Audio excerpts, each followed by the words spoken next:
নমস্কার, আদাব। আহ, সকল শ্রোতা বন্ধুদের যারা দেখছেন এবং দীর্ঘ সময় ধরে আমাদের এই যে ওয়েবিনার চলছে প্ল্যাটফর্মের পক্ষ থেকে, তাদেরকে সকলকে স্বাগত। আজকে আমাদের আলোচনাটা মূলত প্যানেল আলোচনা একটি হবে।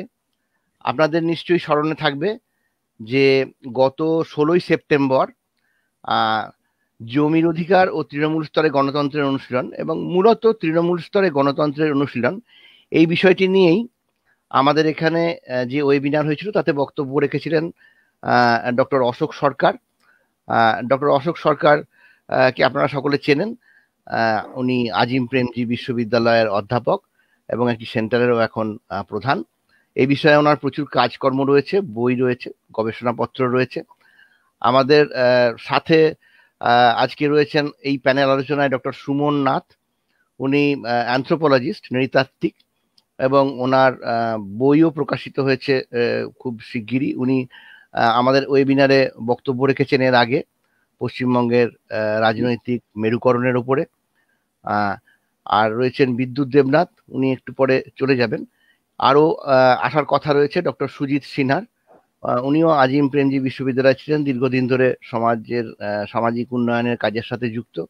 উনিও বক্তব্য রেখেছিলেন। তার পরবর্তীকালে আমরা 12ই অক্টোবর আরেকটি আলোচনা করেছিলাম, সেখানেও ডক্টর অশোক সরকারই সেই ওয়েবিনারে বক্তব্য রেখেছিলেন। বিষয় ছিল সিভিল সোসাইটি কি এবং কেন। সেখানে আমাদের সাথে উপস্থিত ছিলেন, আমাদের এই ওয়েবিনারে উপস্থিত ছিলেন শ্রীজ্ঞান সান্যাল, জার্মানি থেকে, মিউনিকে। আজকে ওনার অফিসের কাজের জন্য উনি আজকে থাকতে পাচ্ছেন না, থাকার কথা ছিল, হয়তো পরের দিকে আসবেন। আমাদের মধ্যে একটা 4.5 ঘন্টার সময়ের ব্যবধান রয়ে গেছে। তো আজকের যে আলোচনা সেটা মূলত 16ই সেপ্টেম্বরের ডক্টর অশোক সরকারের যে আলোচনা হয়েছিল, উনি করেছিলেন দীর্ঘ আলোচনা এবং খুব সমৃদ্ধ আলোচনা। সেই আলোচনার রেশ ধরে আমাদের কাছে অনেক প্রশ্ন এসেছিল। তো তার মধ্যে আমরা 14-15টি প্রশ্ন বাছাই করে নিয়েছিলাম এবং সেগুলোকে আমরা সাজিয়েছিলাম। আমি প্রথমে আলোচনাটা শুরু করতে বলছি ডক্টর অশোক সরকারকে। আপনার তো আগের দিন আলোচনা হয়েছে, আমরা শুনেছি দীর্ঘ সময় ধরে সংবিধান এবং সংবিধানের প্রয়োগ, বিভিন্ন রাজ্য সরকার এবং তারপরে তৃণমূল স্তরে কিভাবে পঞ্চায়েত রাজ এলো, তার নানান সমস্যা কি আলোচনা হয়েছিল।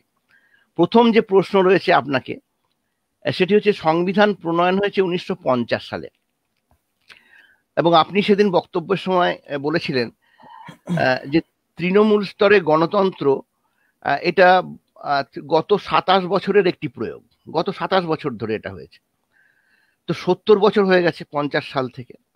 তাহলে প্রথম 40 বছর তৃণমূল স্তরে কি গণতন্ত্র ছিল না? এটি প্রশ্ন এসছে। তাহলে কি ছিল? আপনি আপনার বক্তব্যে সেটা কেবলমাত্র একটু উল্লেখ করেছেন, কেরালার উদাহরণ দিয়েছেন। এটা একটা খুব গুরুত্বপূর্ণ প্রশ্ন। এরপরে তারই রেশ ধরে একটা প্রশ্ন রয়েছে যে 57 এবং 59 এবং পরে 67-69 সালে কেরালাতে নাম্বুদিরিপাদের সরকার, তারা তৃণমূল স্তরে গণতন্ত্রকে নিয়ে যাওয়ার জন্য কিভাবে কাজ করেছেন এবং তার ভালো উদাহরণও রয়েছে। এবং পরবর্তীকালে সেটা আইনের আকারেও প্রতিষ্ঠিত হয়েছে। কিন্তু ঘটনা হচ্ছে দুবারই রাষ্ট্রপতি শাসন জারি করা হয় এবং নির্বাচিত সরকারকে ভেঙে দেওয়া হয়। কিন্তু তার পরবর্তীতে আবার অনেক সংস্কারও হলো। এবং আপনার আগের দিন বক্তব্যে ছিল যে দলিত প্রতিনিধি স্বাধীনতা দিবসে পতাকা উত্তোলন করেছিলেন বলে তাকে হত্যা করা হয়। পরে তাই নিয়ে আইনগত ব্যবস্থাও নেওয়া হয়েছে, কিন্তু ঘটনাটা ঘটেছিলই। সামাজিক বিরুদ্ধতা এইগুলো ছাড়া কি তৃণমূল স্তরে গণতান্ত্রিক আইনও প্রতিষ্ঠা হবে না? মূলত এই দুটো প্রশ্ন আগে আপনাকে প্রথমে করছি, কারণ আমি সমস্ত দীর্ঘ প্রশ্ন, অত প্রশ্ন একসাথে করলে যারা শ্রোতা বন্ধু আছে তাদেরও অসুবিধা হতে পারে। তো প্রথম প্রশ্নটা আমি আবার রিপিট করছি। আপনি বলেছিলেন আগের দিন আপনার বক্তব্যে যে 27 বছর ধরে এর প্রয়োগ হচ্ছে। তাহলে প্রথম 40 বছর কি ছিল? আচ্ছা, এখানে একটুখানি মানে এটা মূলত ইনফরমেশনের জন্য বলি। সেটা হচ্ছে যে যখন স্বাধীন হয়ে সংবিধান প্রণয়ন হলো, তারপরে 1952 সালেই একটা নতুন মানে গ্রামোন্নয়ন প্রক্রিয়ার জন্য একটা ব্যবস্থা চালু হলো, যাকে আমরা পরবর্তীকালে ওই সময়তেই বলা হলো কমিউনিটি ডেভেলপমেন্ট ব্লক। এই যে আজকে সারা দেশ জুড়ে সবাই এই ব্লক কথাটা সারাক্ষণ বলতে থাকে, গ্রামের কথা বললেই, অথবা দক্ষিণে কোনো জায়গায় বলে তালুক, বা অন্ধ্রপ্রদেশ তেলেঙ্গানায় আবার ব্লকও বলে না তারা, ব্লক বলে আবার তার সঙ্গে মন্ডল কথাটাও বলে। তা মূলত 1952 সালে প্রথমে একটা পাইলট প্রজেক্টের মাধ্যমে সেখানে একটা ফোর্ড ফাউন্ডেশনের রেকমেন্ডেশন ছিল যে এই ব্লক ধরনের জিনিস চালু করতে হবে, অর্থাৎ একটা ব্লককে একটা উন্নয়ন এবং উন্নয়নের পরিকল্পনার ইউনিট হিসেবে ধরে নেওয়া হলো, এবং সেই ব্লকের মধ্যে কৃষি, প্রাণী সম্পদ, সেচ, তার সঙ্গে ফরেস্ট্রি, তার সঙ্গে অন্যান্য ডেভেলপমেন্টের অন্যান্য বিষয়ও একটা ছাতার তলায় এনে একটা মানে চেষ্টা নেওয়া হলো। এইটা কিছুদিন চলার পরে একটা রিভিউ হয়, এবং সেই রিভিউটা 1957 সালে হয়েছিল। এই রিভিউটাতে বলা হলো একটা খুব অদ্ভুত এবং খুব মারাত্মক সমালোচনা বেরোলো। সেটা বলা হলো এই যে ব্লক ব্যবস্থাটা চালু হয়েছে এটা মোটেই আশানুরূপ কাজ করতে পারছে না। কেন করতে পারছে না? তার কারণ স্থানীয় মানুষের যে অংশগ্রহণ এবং স্থানীয় মানুষের যে মানে উন্নয়নের প্রক্রিয়ার উপরে তাদের যে নিজস্ব তাদের ভয়েস এবং তাদের নিয়ন্ত্রণ এবং তাদের ভাবনা, এইটা আসবার কোনো সুযোগ আসছে না। এই ব্লক বিষয় ব্যাপারটা, ব্লক কাঠামোটা পুরোটাই একটা আমলাতান্ত্রিক কাঠামো, এখানে মানুষের অংশগ্রহণ নেই, এবং যেহেতু নেই সেই জন্য ব্লক ব্যবস্থাটা মোটেই পরিকল্পিত ভাবে যা যা তাদের করার কথা ছিল সেটা পারছে না। আমি মানে খুব সংক্ষেপে বলছি। তারপরে একটা রেকমেন্ডেশন হয়, সেই রেকমেন্ডেশনটা ওই কমিটির থেকেই আসে। সেটা হচ্ছে যে আমাদের একটা মানে ইলেকটোরাল পদ্ধতিতে স্থানীয়ভাবে নির্বাচনের মাধ্যমে একটা গণতান্ত্রিক রিপ্রেজেন্টেশনের যে ভিত্তি আমরা কেন্দ্রে এবং রাজ্যে তৈরি করেছি, সেই রকম স্থানীয় স্তরেও তৈরি করতে হবে। এই কমিটিটার নাম ছিল বলবন্ত রায় মেহতা কমিটি, বিআর মেহতা কমিটিও বলে। সেই কমিটির রেকমেন্ডেশনটার দৌলতে প্রথম এই ত্রিস্তরীয় যে পঞ্চায়েত ব্যবস্থার একটা রূপরেখা ভারতবর্ষে ভালো করে চালু হয়। এবং সেটা কিন্তু এটা মনে রাখতে হবে, এটা হচ্ছে রাজ্যের আইন। কাজী প্রায় দেশের বেশিরভাগ রাজ্যগুলোতেই সেই সময়তে এই ব্যবস্থাটা চালু হয়েছিল 1961-62 এরকম সময় থেকে, কোনো জায়গায় 1960 থেকে হয়েছিল। কিন্তু যেটা দেখা গেল সেটা হচ্ছে যে পরবর্তীকালে এই যে মানে সেখানে কিন্তু কোনো কনস্টিটিউশন অ্যামেন্ডমেন্ট হয়নি, শুধুমাত্র রাজ্যের কিছু কিছু আইন বদলে এই ব্যবস্থাটা চালু হলো। এবারে যখন আবার কিছুদিন বাদে এই মানে বিষয়টাকে নিয়ে আবার পর্যালোচনা করা হচ্ছিল, তখন দেখা গেল যে এই যে মানে গণতান্ত্রিক প্রতিনিধিত্বমূলক যে সরকারি ব্যবস্থা তৃণমূল স্তরে নিয়ে যাওয়ার যে চেষ্টা, এটাও খুব একটা কাজ করছে না। এই কারণে সমাজের মধ্যে যে এত রকমের বিভাজন আছে, জাতির বিভাজন, ধর্মের বিভাজন, স্থানীয় রকমের নানা রকমের গ্রুপ, নানা রকমের কায়েমি স্বার্থ, এটা কিন্তু এই ধরনের ব্যবস্থাটাকে কাজ করতে দিচ্ছে না। এর পরবর্তীকালে যেটা হলো সেটা হচ্ছে যে এই যে নির্বাচনী প্রক্রিয়াতে প্রতি 5 বছর অন্তর এই মানে অঞ্চল পঞ্চায়েত বা গ্রাম পঞ্চায়েত, জেলা পরিষদ এগুলোতে যে নির্বাচন হবে, এই নির্বাচনটাও আস্তে আস্তে থেমে গেল। অর্থাৎ পুরো জিনিসটাই একটা স্থবির কাঠামোর মতো তৈরি হয়ে পরিস্থিতি তৈরি হলো। এইরকম পরিস্থিতি চলে কিন্তু প্রায় 1977-78 সাল পর্যন্ত। তারপরে যখন জনতা গভর্নমেন্ট আসলো, অর্থাৎ এমার্জেন্সির পরে ইলেকশন হলো এবং জনতা দল মোরারজি দেশাইয়ের তৈরি হলো, সরকার তৈরি হয়, তখন আরেকটা নতুন করে একটা কমিটি হয়। সেই কমিটিটা কিন্তু আবার ওই বলবন্ত রায় মেহতা কমিটির মানে সূত্র ধরেই বলে যে না, এই ব্যবস্থাটাকে রিভাইভ করার দরকার আছে, এবং রাজ্য সরকার এবং কেন্দ্রীয় সরকারের পক্ষ থেকে এই ব্যবস্থাটার প্রতি যথেষ্ট পরিমাণে নজর দেওয়ার প্রয়োজন আছে। কিন্তু তারা তখন দ্বিস্তরীয় পঞ্চায়েত ব্যবস্থার কথা বলে, ত্রিস্তরীয় নয়।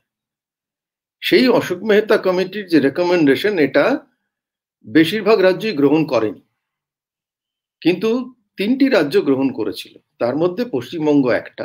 কর্ণাটক একটা আর অন্ধ্রপ্রদেশ একটা। এই মেহতার রেকমেন্ডেশন ধরে পশ্চিমবঙ্গে 1978 সালে পঞ্চায়েত নির্বাচন হয়েছিল। সেটা হয়তো আমাদের অনেকেরই, আমাদের বয়সী যারা তাদের অনেকেরই মনে আছে। এবং সেই পঞ্চায়েত ব্যবস্থাতে 1978 সালের পরে একটা রীতিমতো এক ধরনের আলোড়ন তৈরি হয়ে যায় এবং তার পরে পরেই একটা বন্যা হয়। সেই বন্যার মোকাবিলায় পঞ্চায়েত, গ্রাম পঞ্চায়েত থেকে যে ভূমিকা দেখা গেল, সদর্থক ভূমিকা, সেটাতে সত্যি সত্যি একটা লোকের মনে বিশ্বাস জন্মালো যে হ্যাঁ, এই ধরনের তৃণস্তরের গণতান্ত্রিক ব্যবস্থার অত্যন্ত জরুরি একটা মূল্য আছে। এবারে এই যে তিনটি রাজ্যে এটা হলো, কর্ণাটকেও কিন্তু সে সময় একটা বেশ ভালো রকমের মানে আইন পরিবর্তন করে ওরা আবার এক স্তর এগিয়ে গিয়ে আইনের মধ্যে ডিস্ট্রিক্ট গভর্নমেন্ট কথাটাকে আনলো এবং বলা হলো যে ডিস্ট্রিক্টেরও একটা গভর্নমেন্ট হবে, যদিও এখানে এরা বলেছিল জেলা পরিষদ হবে করে। কর্ণাটকেও সেরকম একটা মানে ভালো রকমের প্রচেষ্টা তৈরি হয়েছিল, কিন্তু সারা ভারতবর্ষে হয়, এটা মনে রাখতে হবে। সারা ভারতবর্ষে আগের ওই যে অঞ্চল পঞ্চায়েত, ওই যে স্থবির যে ব্যবস্থাটা, ওই ব্যবস্থাটাই চালু ছিল। এরপরে যখন রাজীব গান্ধী 1984 সালে আসেন ক্ষমতায়, তখন উনি আবার একটা নতুন করে লাগলেন যে এই তৃণস্তরের গণতান্ত্রিক ব্যবস্থাটাকে কি করে জোরদার করা যায়। ওনার সেই বিখ্যাত উক্তি যে আমরা যদি 10 টাকা পাঠাই না 100 টাকা পাঠাই তাহলে 1 টাকা গ্রামে পৌঁছায়, তার কারণ হচ্ছে গ্রামের মানুষ জানেই না তার কার জন্য কিসের টাকা পাঠানো হচ্ছে ইত্যাদি। সেইখান থেকে শুরু করে উনি একটা উদ্যোগ নিয়েছিলেন, যে উদ্যোগে কিন্তু 64তম অ্যামেন্ডমেন্ট বলে একটা অ্যামেন্ডমেন্টের চেষ্টা হয়েছিল। এই 64তম অ্যামেন্ডমেন্ট সংবিধানের, এটার কথা খুব বেশি লোক জানে না। তার কারণেই যে সংবিধান সংশোধন করতে গেলে লোকসভা রাজ্যসভা দুটো জায়গাতেই 2/3 লাগে। এই 64তম অ্যামেন্ডমেন্টটা, এই অ্যামেন্ডমেন্টটার মানে লোকসভায় তখন রাজীব গান্ধীর তো বিশাল মেজরিটি, আপনাদের মনে আছে 452 না কত ছিল বোধহয়, না 413 ছিল 500 কতর মধ্যে, মানে 3/4 মেজরিটি প্রায় ছিল রাজীব গান্ধীর, কিন্তু রাজ্যসভায় ছিল না। রাজ্যসভায় যেহেতু ছিল না, সেই জন্য সংবিধান সংশোধনটা হয়নি, 64তম অ্যামেন্ডমেন্টটা ফেল করে। এরপরে আবার যখন নরসিংহ রাও সরকার আসেন, তখন ওই 64তম অ্যামেন্ডমেন্টে যা যা লেখা ছিল ওইটাকেই আবার নতুন করে কিছুটা সাজিয়ে গুছিয়ে তখন কিন্তু সবাই মিলে রাজি হয়ে গেল। ওই মানে রাজীব গান্ধী হত্যার পরে 1992 সালে, 92 সালে যখন আবার 91 সালে আবার ইলেকশন হলো, শেষের দিকে নরসিংহ রাও গভর্নমেন্ট হলো। নরসিংহ রাও গভর্নমেন্ট কিন্তু মাইনরিটি গভর্নমেন্ট, মনে রাখবেন, তাদের কিন্তু সংখ্যাগরিষ্ঠতা ছিল না। কিন্তু তারা যখন এই বিলটাকে আবার আনলেন, তখন সারা দেশেই যেন একটা রাজীব গান্ধীর স্মৃতিতে এরকম একটা করা যেতে পারে এরকম একটা ভাব দেখানো হলো। এবং এই যে 73তম অ্যামেন্ডমেন্ট যেটাকে বলা হয়, এবং 74তম অ্যামেন্ডমেন্ট, 73তম অ্যামেন্ডমেন্টটা গ্রামীণ ব্যবস্থার জন্য, আর 74তম অ্যামেন্ডমেন্টটা মানে সংবিধান সংশোধনটা হচ্ছে শহুরে ব্যবস্থার জন্য। এই মানে গ্রামে ত্রিস্তরীয় গণতন্ত্র, ত্রিস্তরীয় পঞ্চায়েতি রাজ ব্যবস্থা, যেখানে অনেকগুলো জিনিস আছে। 1 নম্বর হচ্ছে একেবারে যেরম ভাবে দেশে রাজ্যের সরকারের নির্বাচন হয়, কেন্দ্রীয় সরকারের নির্বাচন হয়, ঠিক একই রকম ভাবে প্রতি 5 বছর অন্তর কম্পালসারিলি নির্বাচন হবে। এটা কনস্টিটিউশনে লিখে দেওয়া হলো। আগে এতদিন পর্যন্ত এটা কোথাও লেখা হয়নি। দ্বিতীয় যেটা বলা হলো যে এই যে পঞ্চায়েতি ব্যবস্থা এবং আরবান লোকাল বডিজ ইউএলবি, এরা স্থানীয় স্বায়ত্তশাসিত সরকারের মতো কাজ করবে। এই কথাটাও ওই বলবন্ত রায় মেহতা কমিটির মধ্যে ছিল, কিন্তু এই কথাটাও নতুন করে লেখা হলো। আর সব থেকে যেটা গুরুত্বপূর্ণ জিনিস এই তৃণস্তরে গণতান্ত্রিক ব্যবস্থায় 73তম এবং 74তমর মধ্যে আনা হলো, সেটা গ্রামীণ পরিস্থিতিতে তার নাম হচ্ছে গ্রাম সভা। পশ্চিমবঙ্গে গ্রাম সংসদ কথাটা পরিচিত, গ্রাম সভাও পশ্চিমবঙ্গে আছে, কিন্তু যেহেতু পশ্চিমবঙ্গে গ্রাম পঞ্চায়েতগুলো খুব বড়, সেই জন্য গ্রাম সংসদটাই বলা হয়, যেখানে প্রতিটি গ্রামের মানে যে ভোটাররা এক জায়গায় যে মানে আলোচনা করবে এবং কাজ করবে সেইটা। এই যে গ্রাম সভার যে ধারণা, এই গ্রাম সভার ধারণা কিন্তু ওই বলবন্ত রায় মেহতা কমিটি 57 সালের রেকমেন্ডেশনও ছিল না, অশোক মেহতার কমিটির রেকমেন্ডেশনও ছিল না। এইটা একেবারেই নতুন অবদান সংবিধানে, যে গ্রাম সভা বলে প্রতিটি গ্রামে একটা আম আদমির সভা তৈরি করতে হবে, আম সভা যাকে বলে সেরকম একটা জিনিস তৈরি করতে হবে, যারা সমস্ত গ্রামের যে সমস্ত রকমের উন্নয়ন এবং সামাজিক, দুটো জিনিস বলা হয়েছে, ইকোনমিক ডেভেলপমেন্ট এবং সোশ্যাল জাস্টিস, এই দুটো কথা সংবিধানের সংশোধনে বলা হয়েছে। এই দুটো বিষয়ে যা যা করণীয় তাদের সেই বিষয়ে তারা পঞ্চায়েতকে পরামর্শ দেবে, পঞ্চায়েতের পরিকল্পনাকে তারা গাইড করবে এবং পঞ্চায়েত কি কাজ করছে তার খতিয়ান হিসেব করেও দেখবে। এই সংবিধান সংশোধনের ফলে সারা ভারতবর্ষের সমস্ত রাজ্যেই নতুন করে পঞ্চায়েত আইন লিখতে হলো। তার কারণ সংবিধানে একবার লেখা হয়ে গেলে পঞ্চায়েত আইনগুলোকে বারবার বারবার করে বদলানোর প্রয়োজন হয়। পশ্চিমবঙ্গেও অনেকটাই আগে ছিল, কিন্তু গ্রাম সভা বলে কোনো জিনিস ছিল না, গ্রাম সংসদ বলে কোনো জিনিস ছিল না। আর পঞ্চায়েত সমিতিটাও তখন 1973 কি বলে আপনার 73তম সংশোধনীর ফলে আনতে হলো, যেখানে জেলা পরিষদ, পঞ্চায়েত সমিতি, গ্রাম পঞ্চায়েত, এই তিনটে হচ্ছে ইলেকটোরাল রিপ্রেজেন্টেশন দিয়ে তৈরি তৃণমূল স্তরের গণতান্ত্রিক সরকারের ব্যবস্থা। আর গ্রামের মধ্যে হচ্ছে গ্রাম সভা, শহরের আরবান এলাকাতে বলা হচ্ছে আরবান লোকাল বডি, সেখানেও ইলেকশনের ব্যবস্থা, এবং সেখানে ওয়ার্ড সভা, ওয়ার্ড কমিটি, এই কথাটাও বলা হচ্ছে। এই যে ব্যবস্থাটা আসলো, এই ব্যবস্থাটাই গত 27 বছর ধরে মানে চালু রয়েছে। এর মধ্যে আরো অনেকগুলো, আরো কয়েকগুলো মানে বৈশিষ্ট্য আছে, যে বৈশিষ্ট্যগুলোকে আমাদের মনে রাখতে হবে, যেটা শাসন ব্যবস্থা নিয়ে যারা মানে জানেন তারা একটু ধরে নিতে পারবেন। সেটা হচ্ছে যে ভারতবর্ষের যত আয় হয়, যে সেই আয়টার কতটা, সরকারের যত আয় হয়, ভারতবর্ষের আয় বললে তো হবে না, সরকারের যত আয় হয় সেই আয়টার মানে ভাগ বাটোয়ারা কেন্দ্রের সঙ্গে রাজ্যের কতটা হবে, এটা তৈরি করে অর্থ কমিশন বলে একটা মানে এন্টিটি, যেটাকে বলা হয় ফাইন্যান্স কমিশন বা অর্থ কমিশন। তার সুবাদে আপনারা দেখবেন 14th finance commission, 15th finance commission, এই জিনিসগুলো ঘটতে থাকে। এইবারে সংশোধনীতে বলা হলো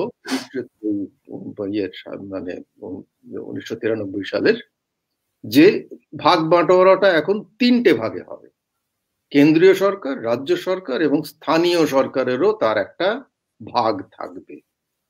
এটাও কিন্তু একটা বিশাল বড় গণতান্ত্রিক অ্যাচিভমেন্ট, যেখানে পুরো দেশের সরকারের যে আয়, সেই আয়টাকে 3 ভাগে ভাগ করে বাটোয়ারা করতে হবে, এটা বলা হলো। আরেকটা জিনিস বলা হলো, সেটা হচ্ছে যে যেমন ভাবে ইলেকশন কমিশন অফ ইন্ডিয়া ভারতবর্ষের এমএলএ ইলেকশন এবং পার্লামেন্ট ইলেকশন কন্ডাক্ট করে, তেমনি ভাবে প্রতি রাজ্যে একটা করে স্টেট ইলেকশন কমিশন তৈরি করতে হবে, এবং সেই স্টেট ইলেকশন কমিশন এই ইলেকশন গুলোকে কন্ডাক্ট করবে। অর্থাৎ free, fair, independent election commission, যেটা ভারতবর্ষে ইলেকশন কমিশন অফ ইন্ডিয়া বলে আছে, তার ইকুইভ্যালেন্ট একটা রাজ্যগুলোতেও আসতে হবে।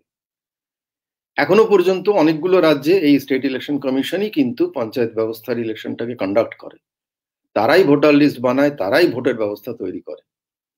আবার কিছু রাজ্যে এখনো কিন্তু সেটা করেনি, এমন রাজ্যও আছে। ভারতবর্ষের তো এটাই মজা, যে সংবিধানে লেখা হয়ে গেলেও অনেক কিছু মানে মাটিতে নামে না।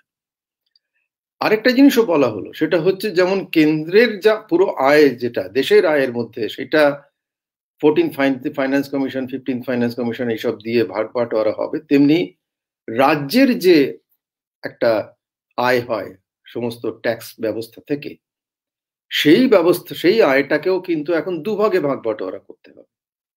একটা হচ্ছে রাজ্যের আয় অর্থাৎ স্টেট গভর্নমেন্টের ভাগ, আরেকটা হচ্ছে স্থানীয় সরকারের ভাগ। এই এতগুলো জিনিস, আরো দু একটা ছোট ছোট জিনিস আছে। আর তার মধ্যে মহিলাদের সংরক্ষণ, 33 ভাগ সংরক্ষণের কথা বলা হয়েছিল। এখন অবশ্য প্রায় 15টা রাজ্যে 50 ভাগ মহিলা সংরক্ষণ আছে, যেটা বিধানসভায়, লোকসভায় নেই। অর্থাৎ গণতান্ত্রিক কাঠামোটাকে আস্তে আস্তে আরো যাতে সাংবিধানিক ভিত্তির মধ্যে নিয়ে আসা যায়, এই চেষ্টাটা 1993 সালের পর থেকে হয়েছে। সেই কারণে আমি 27 বছরের গল্পটাকে মূলত বলেছি। আর এটাও ঠিক যে যে কটা জায়গাতে এই তৃণমূল স্তরের গণতন্ত্র কিছুটা পরিমাণে হলেও তার নিজস্বতা তৈরি করতে পেরেছে, তার মধ্যে কেরালা একটা বড় উদাহরণ। এবং পশ্চিমবঙ্গকেও ধরা হয়, যদিও পশ্চিমবঙ্গ আর কেরালার মধ্যেও অনেক তফাৎ আছে। কর্ণাটককেও কিছুটা পরিমাণে ধরা হয় যে এই তৃণমূল স্তরের গণতান্ত্রিক শাসন ব্যবস্থা তার একটা ছাপ ফেলতে পেরেছে। সেখানে কিন্তু রাজনৈতিক দল এবং রাজনীতিরও একটা বড় ভূমিকা আছে এবং অবদান আছে। সেই অবদানটা হচ্ছে যে দুটো জায়গাতেই কিন্তু মানে কেরালা এবং পশ্চিমবঙ্গ, সেখানে বামপন্থীরা বিশেষ করে একটা তাদের বিশ্বাসের থেকেই বলতে পারেন অথবা তাদের রাজনীতিক উদ্দেশ্য থেকে বলতে পারেন, তারা কিন্তু খুব সচেতন ভাবে এই গণতান্ত্রিক ব্যবস্থাটার পিছনে নিজেদের দাঁড় করিয়েছিল এবং সেই গণতান্ত্রিক ব্যবস্থাটাকে যতটা পরিমাণ পেরেছে তাদের সাপোর্ট করেছে। সেটা কেরালা এবং পশ্চিমবঙ্গ দুটো জায়গাতেই করেছে। তফাৎটা এইখানে যে কেরালাতে যেহেতু রাজনীতির চেহারাটাই এমন যে প্রতি 5 বছর অন্তর কেরালাতে গত প্রায় 35 বছরে প্রতি 5 বছর অন্তর সরকার পাল্টে যায়।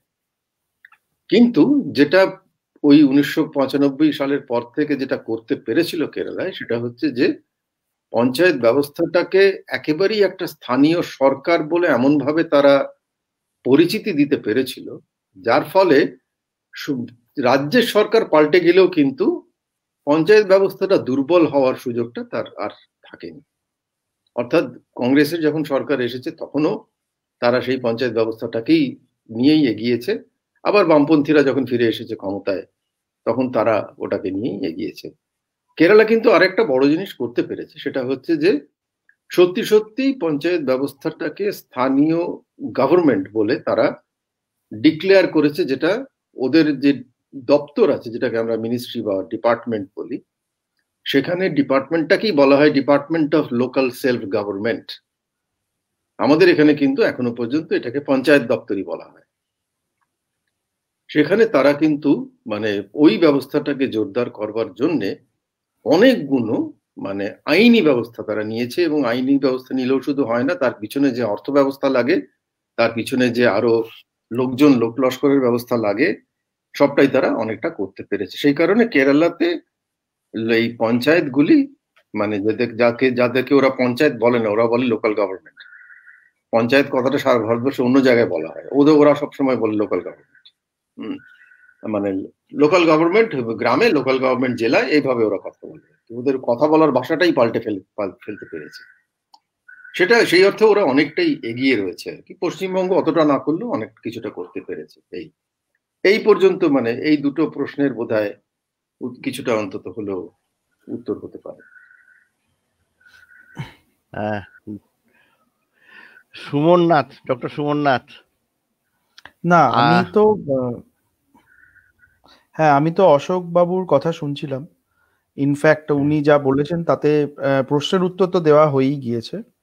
আমি খালি একটা জিনিস একটু বলতে চাই, সেটা হচ্ছে যে এই যা করা হয়েছে অ্যাটলিস্ট পশ্চিমবঙ্গের ক্ষেত্রে, আমি পশ্চিমবঙ্গে পঞ্চায়েতের এফেক্টিভনেস নিয়ে কাজকর্ম কিছুটা করেছি, তো করতে গিয়ে দেখেছি যে যা করা হয়েছে সেগুলো অনেকাংশেই এখনো ইন পেপার, মানে ইন প্র্যাকটিস। যেমন ধরুন গ্রাম সভার অ্যানুয়াল মিটিং এর যা অবস্থা, সেটা নিয়ে আমাদের একটা আর্টিকেল আছে, কমনওয়েলথ জার্নাল অফ লোকাল গভর্নেন্সে বেরিয়েছিল, আমরা দীর্ঘদিন কাজ করেছি, আমার নিজের বইতেও আছে।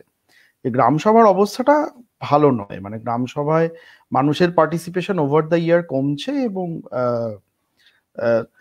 এবং সেখানে সিদ্ধান্ত গ্রহণে মানুষের অংশগ্রহণ যেটা আসল কথা, সেটা এখনো অনেকটা দূরে আর কি। তার থেকে আমরা এখন অনেকটা দূরে। আরেকটা সমস্যার জায়গা আমার মনে হয়েছে পরবর্তীকালে আলোচনা করা যেতে পারে এটা নিয়ে, যে পঞ্চায়েত দপ্তরের সঙ্গে যে লাইন ডিপার্টমেন্টস যেগুলো থাকে, সেগুলোর কোঅর্ডিনেশনগুলো ভীষণভাবে অসম্পূর্ণ। মানে সেটা প্রাণী দপ্তর হোক, সেটা কৃষি দপ্তর হোক, তার যে উপস্থিতি এবং স্ট্যান্ডিং কমিটিগুলোর যে মিটিং এবং তার যে রেজলিউশন এবং সেটাকে ফাইনালি ইমপ্লিমেন্ট করা, সেই জায়গাটা এখনো খুবই লিমিটেড অবস্থায় রয়েছে। যাই হোক, আমরা পরের প্রশ্নে যেতে পারি। না, পরের প্রশ্নে তো যাবো, কিন্তু মানে আমরা তো আলোচনাটা তো আমরা তো আগে মানে সকলকে জানিয়েছি আমাদের তো আলোচনা 3 দিন ধরে চলবে, হ্যাঁ, যাতে করে সমস্ত বিষয়টা নিয়ে একটা খুব ভালো রকম আমরা, হ্যাঁ, তো মানে ইমপ্লিমেন্টেশনের জায়গাটা নিয়ে অনেক বেশি স্টাডি হওয়া দরকার বলে আমার মনে হয়। হ্যাঁ, মানে তার মানে হ্যাঁ ডক্টর সরকার, আমি একটু হ্যাঁ, বলি আপনাকে, যদি আপনি একটু বলেন, মানে এই যে তৃণমূল স্তরে গণতন্ত্র, যে ধরুন নির্বাচন করে তৃণমূল স্তরে একেবারে পঞ্চায়েত, মানে ত্রিস্তর পঞ্চায়েত আমরা যেটাকে বলছি, তারা ক্ষমতায় আসলো এবং সেখানে গ্রাম সংসদের যে সিদ্ধান্ত 93 সালের যে এটা, তো গ্রাম সংসদ যদি ফাংশন না করে, কার্যকরিতা তার যদি না থাকে, তা সেটাকে কার্যকরী করার জন্য বা এর আগের দিন সুমনও তার, ডক্টর সুমন না তার বক্তব্যে দেখিয়েছিলেন, কার্ভ করে দেখিয়েছিলেন যে ডিউরেশন অফ দ্য মিটিং, কতক্ষণ ধরে গ্রাম সংসদের মিটিং গুলো হয়েছে ওই একটা পার্টিকুলার পিরিয়ড অফ টাইমের। হ্যাঁ, এবং দেখা যাচ্ছে যে সেখানে যে সাধারণ যাদের উপস্থিত থাকার কথা, তারা কতক্ষণ করে সুযোগ পাচ্ছে, যদি সকলে উপস্থিত থাকে তাহলেও তাদের হাতে সময় খুব কম সামগ্রিক পরিকল্পনা নিয়ে বক্তব্য রাখার, মতামত দেওয়ার। তো এটা কি খুব একটা বড় মাপকাঠি, মানে বড় বিষয় নয় যে যেখানে গ্রাম সভা পঞ্চায়েতকে পরিচালনা করবে, বা উপরের স্তরের যে নির্বাচিত প্রতিনিধি দল যাচ্ছেন তাদের পরিকল্পনা কার্যকরী করা, তার বাজেটের উপর তাদের মতামত রাখা, এটা আপনি গ্রাম সভার বিষয়টাকে আপনি যদি আরেকটু বলেন, আমার মনে হয় একটু ভালো হবে। তো হ্যাঁ, ঠিক আছে। দুটো জিনিস সেখানে মনে রাখতে হবে। একটা হচ্ছে যে মানে আমি যে গল্পটা এখনো পর্যন্ত বললাম, সেটা মূলত স্থানীয় গণতান্ত্রিক সরকারের যে 27 বছরের যে চেহারার গল্প, এইটা।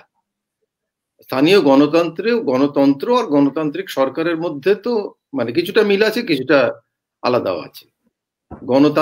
স্থানীয় গণতন্ত্রের যে বিষয়টা, সেখানে একটা বিষয় থাকে যেটাকে আমরা বলতে পারি গণতন্ত্রের যেটা প্রসিডিউরিয়াল দিক, অর্থাৎ পঞ্চায়েত নিয়মিত মিটিং করে কিনা, গভর্নমেন্ট তো তারা একটা মানে তথাকথিত ভাবে সেই মিটিং এ সমস্ত প্রতিনিধিরা তাদের বক্তব্য রাখতে পারেন কিনা, তাদের সবকিছু হিসেব নিকেশ ট্রান্সপারেন্ট আছে কিনা, তারা যে মানুষের কাছে যে হিসেব নিকেশ তাদের দেওয়ার কথা গ্রাম সভা গ্রাম সংসদের মাধ্যমে, সেই জিনিসটা তারা ঠিক মতো দেন কিনা, গ্রাম সভাতে বা গ্রাম সংসদে, আমি বারবার গ্রাম সভা কথাটা বলছি এই কারণে যে সারা ভারতবর্ষে গ্রাম সভা কথাটাই বেশি পরিচিত। গ্রাম সভা গ্রাম সংসদে যে মানুষের অংশগ্রহণ থেকে যে গ্রামের উন্নয়ন পরিকল্পনা উঠে আসার কথা, সেটা সত্যি হচ্ছে কিনা, গ্রামের মধ্যে তো সমাজের অনেক বিভাজন আছে, সেই বিভাজন কি মধ্যে ধর্মের বিভাজন আছে, জাতির বিভাজন আছে, তাহলে যারা প্রান্তিক মানুষ তারা কতটা নিজেদের কথা বলতে পারছেন ইত্যাদি। এইবারে এর মধ্যে কিছুটা অংশ প্রসিডিউরিয়াল। দ্বিতীয় অংশটা যেটা, সেটা হচ্ছে সামাজিক, অর্থাৎ গণতন্ত্রের প্র্যাকটিসের অংশটা। সেখানে প্র্যাকটিসটার অংশটার মধ্যে তো মানে মানুষ গণতান্ত্রিক প্র্যাকটিসটাকে কতটা নিতে পারলো নিজেদের অভ্যাসের মধ্যে, এটা বড় বিষয়। খুবই বড় বিষয়। করার মধ্যে মানে সরকারের একটা রাজনৈতিক ভূমিকার খুব বড় দরকার আছে। আর দ্বিতীয় যেটা দরকার আছে, মানুষেরও তার সে যে নাগরিক, সে যে সিটিজেন, এবং সিটিজেন হলে তার যে গণতান্ত্রিক বোধের প্রয়োজন আছে, এই বোধটাকে জাগ্রত করার যে প্রক্রিয়া, যে আমরা যদি সিদ্ধান্ত নিই আমরা সবাই মিলে সিদ্ধান্ত নেব। আমরা যদি কোনো সিদ্ধান্ত নিই সেখানে ওই গান্ধীর যে মানে ট্যালিসমানের যে তত্ত্ব, যে মনে রাখতে হবে আমি যে সিদ্ধান্ত নিচ্ছি তাদের সব থেকে গরিব লোকের উপকার হচ্ছে কি হচ্ছে না, সেটাও মানে সেটা বাদ দিয়ে কোনো দেশের গণতন্ত্রের কোনো চেহারা হয় না। গণতন্ত্র শুধুমাত্র সবাই মিলে চেঁচানোর বিষয় নয়। তারপরে যদি আমার যে আমি যে সামাজিক দায়িত্ব আছে, সেই সামাজিক দায়িত্বের মধ্যে আমি আসতে পারছি কিনা, অর্থাৎ গণতন্ত্রের যে সামাজিক দিকটা আছে সেইটাকে তো ভারতবর্ষের মানে রাজনীতির মধ্যে আনতে গেলে যে কাজটা করা দরকার, সেটা ভারতবর্ষের রাজনীতির চেহারার মধ্যেই তার একটা মানে সমস্যা জড়িয়ে আছে। ভারতবর্ষের রাজনীতির চেহারার মধ্যে যেটাকে আমাদের মানে একাডেমিকরা বলে থাকেন ক্লায়েন্টেলিজম, অর্থাৎ মানে মাই বাপ, আমি তোমাকে কিছু দেবো, তুমি বাপু আমাকে ভোটটি দিও, হ্যাঁ, আর তুমি আমার কাছে এসে প্রণাম করিবে আর আমি তোমাকে কিছু দিব, এই যে ব্যাপারটা, এটা তো সব রাজনৈতিক দলেরই মানে কাঙ্ক্ষিত প্র্যাকটিসের মধ্যে পড়ে। তা সেই প্র্যাকটিসটার থেকে গণতন্ত্রের বোধের প্র্যাকটিসটা কতটা বেরোবে, এবং স্থানীয় স্তরে গণতন্ত্রকে আনতে গেলে তো বলতে হবে যে আমার এখানে যে সম্পদ আছে সেই সম্পদের সত্যি সত্যি সদ্ব্যবহার হচ্ছে কি হচ্ছে না বা কিভাবে ব্যবহার হবে সেটা সিদ্ধান্ত কে নেবে? সেটা তো আমরা নেব, অর্থাৎ গ্রাম সভা নেবে, অর্থাৎ গ্রাম সংসদ নেবে। এবং সেখানে তো মানে সেটা তো আর প্রতিনিধিত্বমূলক গণতন্ত্র থাকে না, সেটা তো একটা ডেলিবারেটিভ গণতন্ত্র তৈরি হয়ে যায়। অর্থাৎ সবাই মিলে আলোচনা করে, ডিবেট করে, তর্ক করে কোনটা দরকার সে ভালো সেই প্রক্রিয়ার মধ্যে, যেটাকে আমি সামাজিক দিকের কথা বলছি গণতন্ত্রের, সেই প্রক্রিয়াটা খুব গভীর সামাজিক গণতান্ত্রিক প্রক্রিয়া, যেটা ভারতবর্ষের ওই রাজনৈতিক দলের কোল থেকে যে খুব বেরোবে তা নয়। মানে ভারতবর্ষের রাজনীতি গণতন্ত্রের একটা অন্য ছবি আছে, যে ছবিটা হচ্ছে যে সামগ্রিকভাবে ভয়েস, যে প্রশ্নটা কালেকটিভ ভয়েস, যেখানে প্রয়োজন আছে আওয়াজ তোলার, সেই আওয়াজ তোলার যে প্রয়োজন সেটা অনেক ক্ষেত্রেই ঘটেছে। সেটা আজকের দিনে দাঁড়িয়ে আমরা মানে দেখতেও পাচ্ছি যে এতবার ঘটেছে। কিন্তু তৃণস্তরের গণতন্ত্রের তো আরেকটা যে দিকটার কথা এক্ষুনি বলছিলাম, সেই দিকটা খুব জরুরি।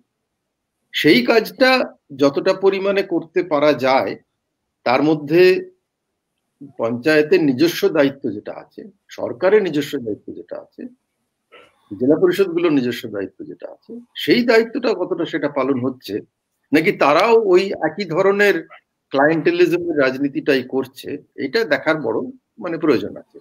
এবং এগুলো সুমন আরো বেশি জানে, যেটা সত্যিভাবে সেই জিনিসটা পাল্টায়নি। সেই জিনিসটা পাল্টাতে গেলে সময় লাগে। আমি একটা জায়গায় একটু ফোকাস করতে চাইবো। আমি জানি না অভিজিৎ, একটা স্ক্রিন কি একটু শেয়ার করা যাবে? হ্যাঁ, করা যাবে তো, এখনই করা যায়। হ্যাঁ, আমি একটা স্ক্রিন একটু শেয়ার করতে চাই।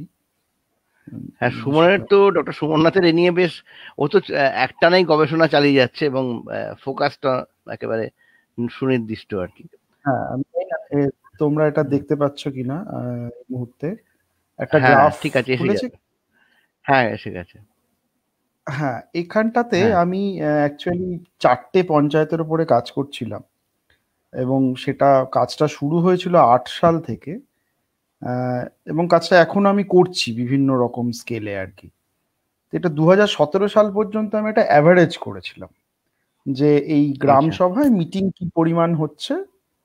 এবং এই আর্টিকেলটা অ্যাকচুয়ালি এই বছরই বেরিয়েছে ইন্ডিয়া রিভিউতে। এখানে আমি দেখিয়েছিলাম যে এই একদম বাদিকের কলামটা হচ্ছে এই যে প্রথমে যে 92 লেখা রয়েছে, সেটা হচ্ছে বেসিক্যালি কত মিনিট ধরে মিটিংটা হয়েছে। তারপরেরটা হচ্ছে যে সেই 92 মিনিটের মধ্যে কত মিনিট ধরে অন অ্যাভারেজ পার্টি নিয়ে আলোচনা হয়েছে। এবং তার একদম এক্সট্রিম রাইট হ্যান্ডের অংশটা হচ্ছে যে তার মধ্যে কোন অংশটা, এটা আমার মনে হওয়া, যে ভায়োলেন্সকে স্প্রেড করার ক্ষেত্রে ইউজ হয়েছে।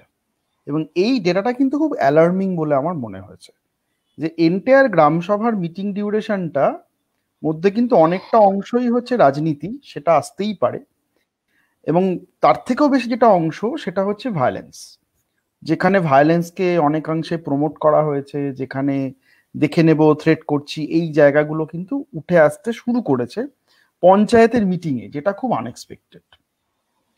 কাজেই আমি একটা জিনিস, এটা কত সাল থেকে কত সালের চিত্রটা? 8 থেকে 17। 8 থেকে 17 লেখা আছে। হ্যাঁ, 8 থেকে 17। 8 থেকে 17 চিত্র এটা। এটা ডেফিনেটলি মানে আমার লিমিটেড ক্যাপাসিটিতে আমি 4টে জায়গায় কাজ করেছি, তো সেই 4টে জায়গার থেকে এই চিত্রটা উঠে আসছে। জায়গাগুলোর নাম বলা যাবে? জায়গাগুলোর নাম আমি বলতে পারি, আমি ডিস্ট্রিক্টের নাম বলছি, এক্সাক্ট পঞ্চায়েতের নাম আমি বলতে চাই না, কারণ মানে লিগালি আমার এটা মানে বলার কথা নয় আর কি। আচ্ছা, তো ঠিক আছে, এগুলো হচ্ছে বর্ধমান, পশ্চিম মেদিনীপুর, পূর্ব মেদিনীপুর আর বাঁকুড়া, এই 4টে ডিস্ট্রিক্টের। তো এই জায়গা, এই এতটা এক্সটেন্ট পর্যন্ত কিন্তু গ্রাম সভার ইম্প্যাক্ট রয়েছে। আর আরেকটা ছোট্ট গ্রাফ আমি একটু দেখাবো, সেটা হচ্ছে এটা, যে কতগুলো সিট পঞ্চায়েতে আনকন্টেস্টেড থেকেছে 78 সালের পর থেকে। এবং সেখানেও এটা খুব অ্যালার্মিং যে পঞ্চায়েতে 34% সিট 3টে স্তর মিলিয়ে আনকন্টেস্টেড ছিল।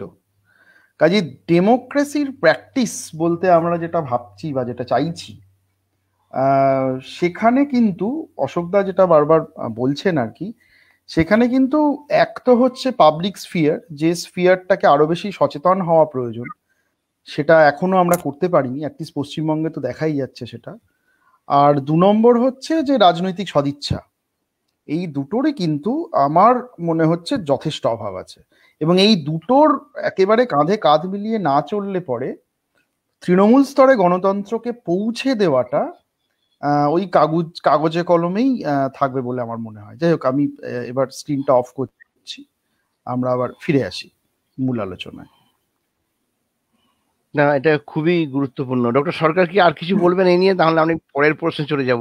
পরের প্রশ্নে যাওয়া যায়, কারণ যেগুলো চ্যালেঞ্জ সেগুলো তো মানে সবাই আমরা জানি, এবং সেটা মানে তৃণমূল স্তরের গণতন্ত্র যদি সত্যি সত্যি শক্তিশালী আমাদের দেশে হতো, তাহলে এই স্বৈরতান্ত্রিক টেন্ডেন্সি গুলো অনেক কম হতো। একদম তাই, তার কারণ মানুষ হতেই দিত না সেটা। স্বৈরতান্ত্রিক টেন্ডেন্সি গুলো হতে পারছে আমাদের দেশে, তার কারণ তৃণমূল স্তরের গণতান্ত্রিক অভ্যেসটা অনেক কম, এবং এখনো পর্যন্ত ক্লায়েন্টেলিজমের রাজনীতিটাই সব থেকে বেশি আছে। সেই কাজে এই পর্যন্ত তো আমরা সবাই সম্পূর্ণ একমত হবই। আচ্ছা, আমি আমি আমি কি পরের প্রশ্নটাতে যেতে পারি? পরের একেবারে মানে জমির সাথে আমি একটু বাদ, মানে পরের প্রশ্নটা যে যা ছিল একটু বাদ দিচ্ছি, কারণ জমির সংঘাতের সাথে, জমি নিয়ে সংঘাতের সাথে, জমির মালিকানা, জমির অধিকার, এর সাথে এই যে সংঘাত, এর সাথে তৃণমূল স্তরে গণতন্ত্রের প্রসারের সম্পর্ক কি, এটা নিয়ে একটা প্রশ্ন আছে। কিন্তু তার থেকেও আরেকটু অন্য প্রশ্ন আরেকটা আছে, সেটা খুবই গুরুত্বপূর্ণ। যিনি করেছিলেন তিনি আগেই করেছিলেন, যে বিকেন্দ্রীকরণের, আপনি আগের দিনের বক্তব্যে বলেছিলেন যে বিকেন্দ্রীকরণের বিশ্বব্যাংক বা কর্পোরেটের যে অনুশীলন, সেই ধারণার সাথে গণতান্ত্রিক বিকেন্দ্রীকরণের একটা পরিষ্কার পার্থক্য রয়েছে। এটা কি সুনির্দিষ্টভাবে একটু বলা যাবে আজকে, আর একটু একটু ব্যাখ্যা করে?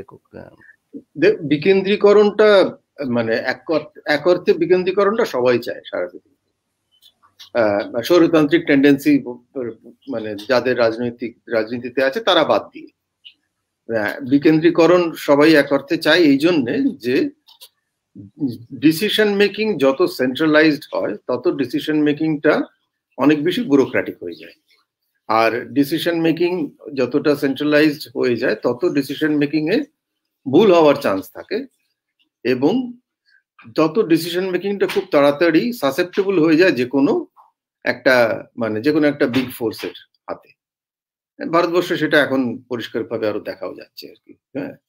সেই কারণে ওয়ার্ল্ড ব্যাংকও বিভিন্ন যে সময়তে দেখিয়েছে, এবং IMF ও বলেছে অনেক ক্ষেত্রেই, যে বিকেন্দ্রীকরণ জিনিসটা খারাপ কিছু নয় এক অর্থে। কিন্তু এখানে ওয়ার্ল্ড ব্যাংকের কাছে যেটা সব থেকে ইন্টারেস্টিং উদাহরণ, সেটা হচ্ছে চীন দেশ, চায়না, মানে আমাদের প্রতিবেশী দেশ, কিন্তু আমাদের চেয়ে অনেক আলাদা দেশ। চীন দেশে বিকেন্দ্রীকৃত যে ব্যবস্থা রয়েছে সেটা কিন্তু মানে আমাদের দেশের থেকে আলাদা, কিন্তু আমাদের দেশের একটা নিজস্ব ব্যবস্থা সেখানে আছে। তফাৎটা কোথায়? তফাৎটা এই যে ওরা, এটা ইংরেজিতে চট করে বোঝা যায়, ওরা মনে করেন ডিকনসেন্ট্রেশন, আর অন্য কথাটা হচ্ছে ডিসেন্ট্রালাইজেশন। ডিকনসেন্ট্রেশন হচ্ছে ডিসিশন মেকিং গুলো যত মানে ছড়িয়ে দেওয়া যাবে, এবং যেখানে যেটা ডিসিশন নিতে পারবে সেই লোকটাই ডিসিশন নেবে, সেটা হচ্ছে ডিকনসেন্ট্রেশন। এক অর্থে একটা উদাহরণ দিলে বলি, যেমন ধরো চীন দেশের বড় বড় শহরগুলো বা মাঝারি শহরগুলোতেও যে শহরের যে মেয়র, সেই মেয়রের অসীম ক্ষমতা, মানে সে যে কোনো মেয়রের সিদ্ধান্ত কিন্তু মানে ইউনাইটেড স্টেটস এর গভর্নর গুলোর সিদ্ধান্তের মতো আর কি, এতখানি তার ক্ষমতা তাদের। এটাকে ওয়ার্ল্ড ব্যাংক খুব পছন্দ করে, তার কারণ যদি সে সাংহাইতে ইন্ডাস্ট্রি করতে হয় তাহলে ওই মেয়রের সঙ্গে কথা বললেই হয়ে যায়, তাকে বেজিং এ গিয়ে কাউকে তেল দিতে হয় না। কিন্তু এটাকে রাজনীতির ভাষায় ডিসেন্ট্রালাইজেশন বলবে না, ডিকনসেন্ট্রেশন বলবে। তফাৎটা কোথায় হলো? তফাৎটা এই হলো যে আমি কেন্দ্রে একটা লোকের সঙ্গে বা তিনটে লোকের সঙ্গে কাজ না করে, আমি তো শিল্পটা করব ছত্তিশগড়ের ইয়েতে কোথাও মাইন্স করব, একটা হয়তো কয়লা খনি বা লোহার খনিতে আমি নতুন খনি করব। আমি দিল্লিতে গিয়ে কেন তেল দিতে যাব? আমি যদি ছত্তিশগড়েই কেউ থাকে বা সেই শহরেই কেউ থাকে যেখানে আমি তেল দিলে কাজটা হয়ে যাবে, বা তার সঙ্গে আমার কথা বললে তৈরি হয়ে যাবে ব্যবস্থা, MOU তৈরি হয়ে যাবে এবং সবকিছুই হয়ে যাবে। তাহলে তার সেটাই করব। এইটা একটা জিনিস। গণতান্ত্রিক বিকেন্দ্রীকরণ কিন্তু মনে দুটো জিনিস বলে, একটা হচ্ছে সেখানে মানুষের গণতান্ত্রিক প্রতিনিধিত্ব আছে কিনা। সেই গণতান্ত্রিক প্রতিনিধিত্বের একটা ফরম্যাট হচ্ছে ইলেকশন, যেটাকে অনেক ক্ষেত্রেই মেনে নেওয়া হয়েছে। আরেকটা ফরম্যাট হচ্ছে মানুষ সত্যি সত্যি খোলা মনে খোলা পরিস্থিতিতে নিজেরা কথা বলে তর্ক বিতর্ক করে ঝগড়াঝাঁটি করে তাদের একটা কোনো সামাজিক সিদ্ধান্তে আসতে পারছে কিনা, যে সিদ্ধান্তগুলো তাদের জীবনকে এফেক্ট করে। সেই সিদ্ধান্ত জল নিয়ে হতে পারে, জমি নিয়ে হতে পারে, বন জঙ্গল নিয়ে হতে পারে, মাটির তলায় যে মিনারেল আছে তাই নিয়ে হতে পারে, রাস্তার আলো কোথায় বসবে তাই নিয়ে হতে পারে, স্থানীয়ভাবে বাস গাড়ি কিভাবে চলবে তাই নিয়ে হতে পারে, অর্থাৎ রিসোর্স গভর্ন কি করে হবে সেটা নিয়ে হতে পারে। এবং সেইখানে কিন্তু প্রতিনিধিরা শুধু কথা বলবে এটা তৃণস্তরের গণতন্ত্রের ফিচার নয়। ফিচার নয় বলতে ভুল বললাম, একটা ফিচার, হয়তো সব ফিচার নয়।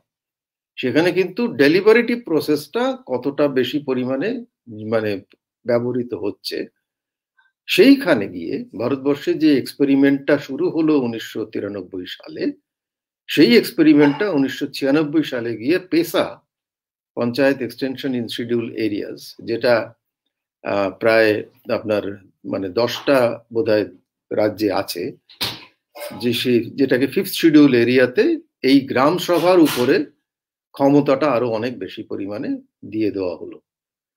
আর তারপরে গিয়ে দেখা গেল 2006 সালে যখন ফরেস্ট আইন এলো, অর্থাৎ মানে ফরেস্ট রাইটস অ্যাক্ট FRA 2006, সেখানে গিয়েও কিন্তু গ্রাম সভার প্রতি তাদের এই মানে এই যে সিদ্ধান্ত গ্রহণের ক্ষমতা, যে সিদ্ধান্তগুলো তাদের জীবনকে ইম্প্যাক্ট করবে সেই ধরনের সিদ্ধান্ত।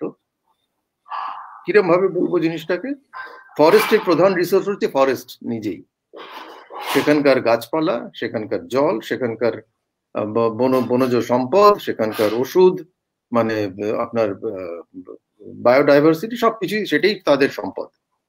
সেই সম্পদটা নিয়ে নিয়ন্ত্রণটা কার উপরে থাকবে, সেটার উপরে কি কোনো গণতান্ত্রিক ব্যবস্থার নিয়ম থাকবে, নাকি সেখানে ফরেস্ট রেঞ্জারের নিয়ম কন্ট্রোল থাকবে? ওয়ার্ল্ড ব্যাংক বলবে ফরেস্ট রেঞ্জারের কন্ট্রোল থাকলেই হলো। হ্যাঁ, তাহলে তো আমাকে গিয়ে ফরেস্ট ডিপার্টমেন্টে রাইটার্স বিল্ডিং এ গিয়ে বা নবান্নতে গিয়ে কথা বলতে হচ্ছে না। কিন্তু গণতান্ত্রিক ব্যবস্থা বলবে যে না, সেখানে যারা সেই ফরেস্টের মানে যারা ফরেস্টের উপর নির্ভরশীল, যে যাদের জীবন ফরেস্টের সঙ্গে জড়িত, সেই মানুষগুলির নিয়ন্ত্রণটা আছে কিনা। অর্থাৎ গণতান্ত্রিক বিকেন্দ্রীকরণের সঙ্গে ডিকনসেন্ট্রেশনের, ঠিক বাংলা নেই কিছু আর কি, ডিকনসেন্ট্রেশনের একটা খুব মৌলিক তফাৎ আছে। সেকেন্ড হচ্ছে যে এই যে গ্রাম সভার উপরে যে ক্ষমতাকে আরো এগিয়ে নিয়ে যাওয়া গণতন্ত্রের বিকেন্দ্রীকরণের দিকে, সেখানে কিন্তু শুধু প্রতিনিধিত্বমূলক গণতন্ত্র নয়, সেখানে ডেলিবারেটিভ গণতন্ত্রটা খুব বেশি মানে গুরুত্বপূর্ণ। আপনি আগের দিন আলোচনার সময় বলেছিলেন যে আর্টিকেল 29 এর কথা বলেছিলেন, ফিফথ শিডিউলের কথা বলেছিলেন, আর 2006 সালের ফরেস্ট রাইট অ্যাক্ট, এই বিষয়গুলো আলোচনার মধ্যে রেখেছিলেন। আজকে তার খানিকটা এখন এই প্রসঙ্গে এলো যে আদিবাসীদের যে মানে আমরা এখন একটু অন্য জায়গায় চলে গেছি, আদিবাসীদের যে জন্য যে পঞ্চম তালিকার পরিবর্ধন করে, হ্যাঁ, আদিবাসীদের বিভিন্ন ধরনের যে বিরোধগুলো ছিল বা সংঘাতগুলো ছিল, সেগুলোকে গণতান্ত্রিকীকরণ করার প্রক্রিয়ায় এটা কতটা এগিয়েছে বা কিভাবে এগিয়েছে, এই বিষয়টা নিয়ে আর কি। এখানে আইনের কাঠামোটাতে বেশ কিছুটা এগিয়েছে। দুটো জিনিস বলতে হয়। একটাকে, যেটাকে আমি বললাম পেশা আইন, সেখানে বলা হচ্ছে যে মানে পেশা আইনটার কনটেক্সটটা হচ্ছে যে ফিফথ শিডিউল, একটা শিডিউল বলে সংবিধানে একটা শিডিউল আছে, সেই শিডিউলটা হচ্ছে যে এমন কিছু কিছু বিশেষ এলাকা সংবিধান ভারতীয় রাষ্ট্রপতিকে ক্ষমতা দিচ্ছে, অর্থাৎ সরকারকে ক্ষমতা দিচ্ছে যে বলে ঘোষণা করতে পারে সেই বিশেষ বিশেষ এলাকা যেখানে অধিবাসীদের জন্য কোনো বিশেষ ধরনের নিয়ম কানুনের প্রয়োজন আছে। ফিফথ শিডিউল শুধু এই কথাটুকুই বলে। পেশা আইন সেটাকে তখন এক্সটেন্ড করে বলল যে আমরা কিছু কিছু এলাকায় যেখানে অনেক বেশি পরিমাণ আদিবাসীদের প্রায় একত্রে বাস, অর্থাৎ কন্ট্যাজিয়াস এরিয়া, অনেকটা এরিয়া জুড়ে তারা আছেন, এবং যারা মূলত বনজ সম্পদের উপরে নির্ভরশীল, কিন্তু সেগুলো রিজার্ভ ফরেস্ট নয় অনেক ক্ষেত্রেই। এবং সেখানে একটা এতটাই পরিমাণ এরিয়া যে যেখানে একটা অ্যাডমিনিস্ট্রেটিভ ডেভেলপমেন্ট বা প্ল্যানিং ইউনিট হিসেবে সেগুলোকে ভাবা যেতে পারে। অর্থাৎ একেবারে একটা ছোট্ট গ্রামকে তো সেভাবে ভাবা যাবে না, একটা বড় এরিয়াকে হলে ভাবা যাবে। আর সেই যে মানুষগুলি, সেগুলির নিজস্ব কিছু বিশেষত্ব আছে, তাদের নিজেদের জীবন ধারণের কিছু নিজস্ব বিশেষত্ব আছে। এই তিনটে আধারের উপরে ভিত্তি করে পেশা আইনটাতে বলা হলো যে সরকার কিছু কিছু এলাকাকে চিহ্নিত করে দিল যে এরা পেশা এলাকা বলে চিহ্নিত হবে। সেই এলাকাগুলো কিন্তু একটা পুরো জেলা হতে পারে, একটা আধা জেলা হতে পারে, একটা ব্লক হতে পারে, আবার একটা দুটো জেলা অংশ একসঙ্গেও হতে পারে। মানে এমন ধরনের যে এটা কিন্তু জেলা ব্লক পঞ্চায়েতের কাঠামোর মধ্যে নয়, ওই এলাকাতে কত ওই ধরনের অধিবাসী রয়েছে, এইভাবে এটা তৈরি হয়েছে। এই আইনটার হওয়ার এইটা হচ্ছে এর আধারটা। এবার আইনে বলা হলো যে এই পেশা এলাকাতে কোনো রকমের সিদ্ধান্ত সরকারকে নিতে গেলে, অর্থাৎ সেখানে গাছ কাটতে গেলে, সেখানে যদি তলায় কোনো মিনারেল থাকে সেই মিনারেল নিতে গেলে, সেখানে যদি কোনো শিল্প আনতে হয় সেই শিল্প আনতে গেলে, সমস্তটাই গ্রাম সভার অনুমোদন ছাড়া হবে না। অর্থাৎ তারা যদি মনে করে যে আমরা এখানে রাজি আছি করতে, তবেই হবে। এবং এই সম্পদটা যেটা রয়েছে সেখানকার, মূলত সেই সম্পদের মূল কাস্টোডিয়ান হবে গ্রাম সভা। মালিক তো হয় না কেউ, কাস্টোডিয়ান হয়। এই যে এতখানি যে পাল্টে গিয়ে বলা হলো যে এরাই হচ্ছে কাস্টোডিয়ান এই সম্পদটার, এটাকে মানে অনেক মানুষই মনে করেন, আমিও মনে করি, যে গণতন্ত্রের তো একটা বড় উদ্দেশ্য হচ্ছে যে যে জিনিস আমার জীবনকে প্রভাবিত করে সেই বিষয়টার উপরে আমার কতটা বলার অধিকার আছে বা আমার কতটা নিয়ন্ত্রণ আছে, তাই তো? সেইটা হচ্ছে পেশা। এবারে এই ধারণাটাকে টেনে নিয়ে গিয়ে আরো একটা বড় জিনিস করা হলো, তার একটা বিশেষ মানে ভীষণ বড় একটা মানে তার ইম্প্যাক্ট আছে। সেটা এই যে আপনি যদি ভারতবর্ষে মানে ফরেস্টের ইতিহাস দেখেন, অর্থাৎ বনের ইতিহাস দেখেন, তাহলে দেখবেন যে যখন থেকে সায়েন্টিফিক ফরেস্ট্রি বলে একটা বিষয় আবিষ্কৃত হয়েছিল জার্মানিতে 1850-এর সময়তে, যেখানে বলা হলো যে ফরেস্ট ক্যান বি ম্যানেজড, এবং managed for industry and commerce. দ্বিতীয় জিনিসটা বলা হলো সায়েন্টিফিক ফরেস্ট্রিতে যে forest can also be created. এই জিনিসটার ফলে একটা বড় পরিবর্তন সারা পৃথিবী জুড়ে আসে, বা দুটো তিনটে পরিবর্তন। একটা পরিবর্তন হলো ফরেস্টকে ন্যাশনালাইজ করা, অর্থাৎ ফরেস্ট হবে জাতীয় সম্পদ। ফরেস্ট প্রাকৃতিক সম্পদ তো বটেই, সেটা তো জানা কথা, কিন্তু ওই সময় থেকে সারা পৃথিবী জুড়েই আস্তে আস্তে জার্মানি থেকে ওটা সহজ চট করে ইংল্যান্ডে চলে যায়, এবং 1868 সালে ভারতবর্ষে চলে আসে, এবং ফরেস্ট ন্যাশনালাইজড হতে শুরু করে। প্রথম ভারতবর্ষে অল্প করে ন্যাশনালাইজড হয়েছিল, তারপরে আস্তে আস্তে সারা ভারতবর্ষের ফরেস্টের বড় অংশ ন্যাশনালাইজড হয়ে যায়, অর্থাৎ সরকারের নিয়ন্ত্রণে চলে আসে। এই যে উদ্দেশ্য ছিল, এটা হচ্ছে একটা উদ্দেশ্য। দ্বিতীয় উদ্দেশ্যটা ছিল, সেটা হচ্ছে যে ফরেস্টের থেকে প্রধান কি পাওয়া যায় যেটা শিল্প এবং কমার্সের কাজে লাগবে, সেটা হচ্ছে টিম্বার। হ্যাঁ, এখন ইন্ডাস্ট্রিয়াল রেভলিউশনের প্রয়োজনে টিম্বারের দরকার ছিল দুটো কারণে। একটা হচ্ছে রেলপথ তৈরির জন্য, আরেকটা হচ্ছে জাহাজ তৈরির কারণে।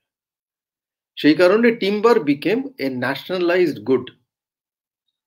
এবং আজ পর্যন্ত 150 বছর বাদেও বা 170 বছর বাদেও আমরা নন টিম্বার ফরেস্ট প্রডিউসড বলে একটা কথা চালু করে রেখেছি, এনটিএফপি, বা মাইনর ফরেস্ট প্রডিউস, যেখানে মেজর ফরেস্ট প্রডিউস হচ্ছে টিম্বার।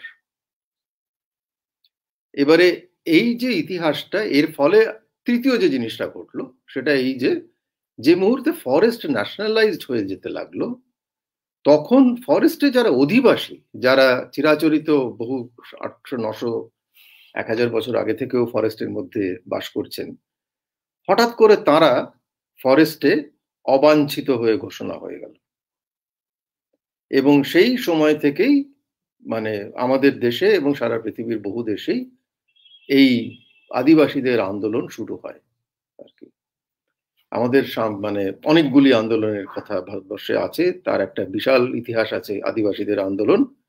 সেই আন্দোলনের দুটো দিক ছিল, একটা দিক ছিল সেটা ব্রিটিশদের বিরুদ্ধে, আরেকটা দিক ছিল স্থানীয় কন্ট্রাক্টর জমিদারদের বিরুদ্ধে, যারা ফরেস্টের ওই ইকোনমিক যে রিসোর্স অর্থাৎ টিম্বার থেকে ট্রেড করা যাবে সেই প্রয়োজনে ফরেস্টের ভিতরে ঢুকে গাছ কাটার যে যে যে ব্যবসা তৈরি করতে চেষ্টা করেছিল ফরেস্ট কন্ট্রাক্টর ইত্যাদিরা, তাদের বিরুদ্ধে আন্দোলন। এই ইতিহাসটা মূলত ডিসপোজিশনের ইতিহাস। এটা মানে একাডেমিক একটু ভাষা হয়ে যাচ্ছে, অর্থাৎ মানুষকে তার নিজস্ব সম্পদের উপরে অধিকার থেকে বঞ্চিত করার ইতিহাস। এই ইতিহাসটা সারা পৃথিবী জুড়েই চলেছিল, ভারতবর্ষেও চলেছিল। এইটা 1980-র দশকে এসে হঠাৎ করে একটা রিয়েলাইজেশন হয়, পৃথিবীর অনেক জায়গাতেই হয়, যে ন্যাশনালাইজ করে 100 বছর 150 বছর বাদে হলোটা কি। এক নম্বর হচ্ছে ফরেস্টের এলাকা বাড়লো না। সারা পৃথিবী জুড়ে ফরেস্টের এলাকা বেড়েছে এরকম কোনো দাবি করা যাচ্ছিল না। দ্বিতীয় হচ্ছে ফরেস্টে পোচিং রয়ে গেল, ন্যাশনালাইজ করার ফলে যে ফরেস্টে পোচিং আটকানো গেল তা আটকানো গেল না। তৃতীয় হচ্ছে ডিফরেস্টেশনের ফলে আরো অনেকগুলো সমস্যা তৈরি হতে লাগলো। সেই সময়তে 1984 সাল নাগাদ, 1980-84 সাল নাগাদ একটা নতুন গল্প আসে আমাদের দেশে, শুধু আমাদের দেশে নয় সারা পৃথিবীতেই আসে। সেই গল্পটার নাম হচ্ছে জয়েন্ট ফরেস্ট ম্যানেজমেন্ট, জেএফএম। সেখানে বলা হলো না না, এই যাদেরকে আমরা অবাঞ্ছিত বলে মনে করতাম তারা যদি ফরেস্ট রক্ষার দায়িত্বে কিছুটা আসে তাহলে ফরেস্ট একটু বাঁচে। এবং এর কিন্তু ভারতবর্ষের পায়োনিয়ার হচ্ছে পশ্চিমবঙ্গ জেএফএম এর।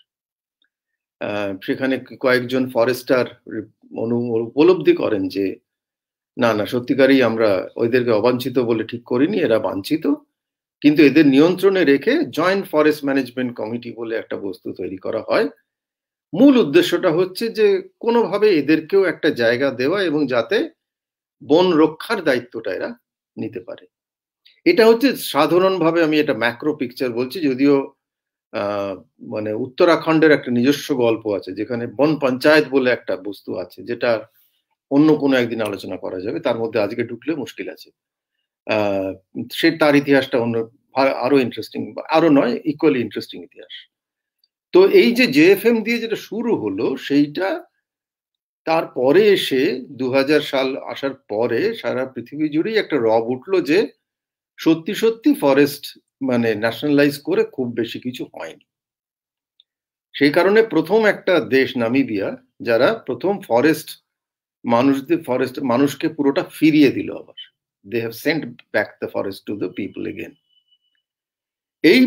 এইরকম একটা ইতিহাসের পরে 2006 এসে ভারতবর্ষেও কিন্তু ফরেস্টের আন্দোলন, আদিবাসীদের আন্দোলন, ফরেস্ট ডুয়েলার্সদের আন্দোলন গড়ে উঠেছিল বিক্ষিপ্তভাবে বিভিন্ন জায়গাতে। সিভিল সোসাইটির সঙ্গে একটা বড় যোগ আছে, বহু সিভিল সোসাইটি অর্গানাইজেশন এই আন্দোলনের সঙ্গে যুক্ত ছিল। চিপকো আন্দোলনের কথা আপনাদের মনে রাখতে হবে, যারা মানে তারা এসেছিলেন একটা অন্য দিক থেকে, কিন্তু তাদের আন্দোলনটা ভারতবর্ষে একটা বড় ল্যান্ডমার্ক।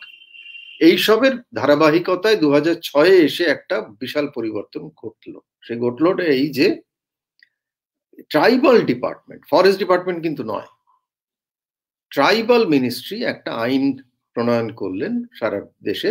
ফরেস্ট কিন্তু কনকারেন্ট সাবজেক্ট, কাজে সেন্ট্রাল গভর্নমেন্ট আইন প্রণয়ন করতে পারে।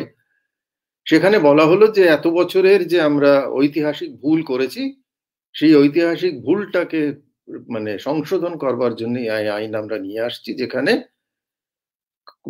দুটো রাইটস দেওয়া হলো। একটা রাইটস হচ্ছে ফরেস্টের মধ্যে যারা অধিবাসী তাদের নিজস্ব জমির অধিকার তাদেরকে দেওয়া হলো।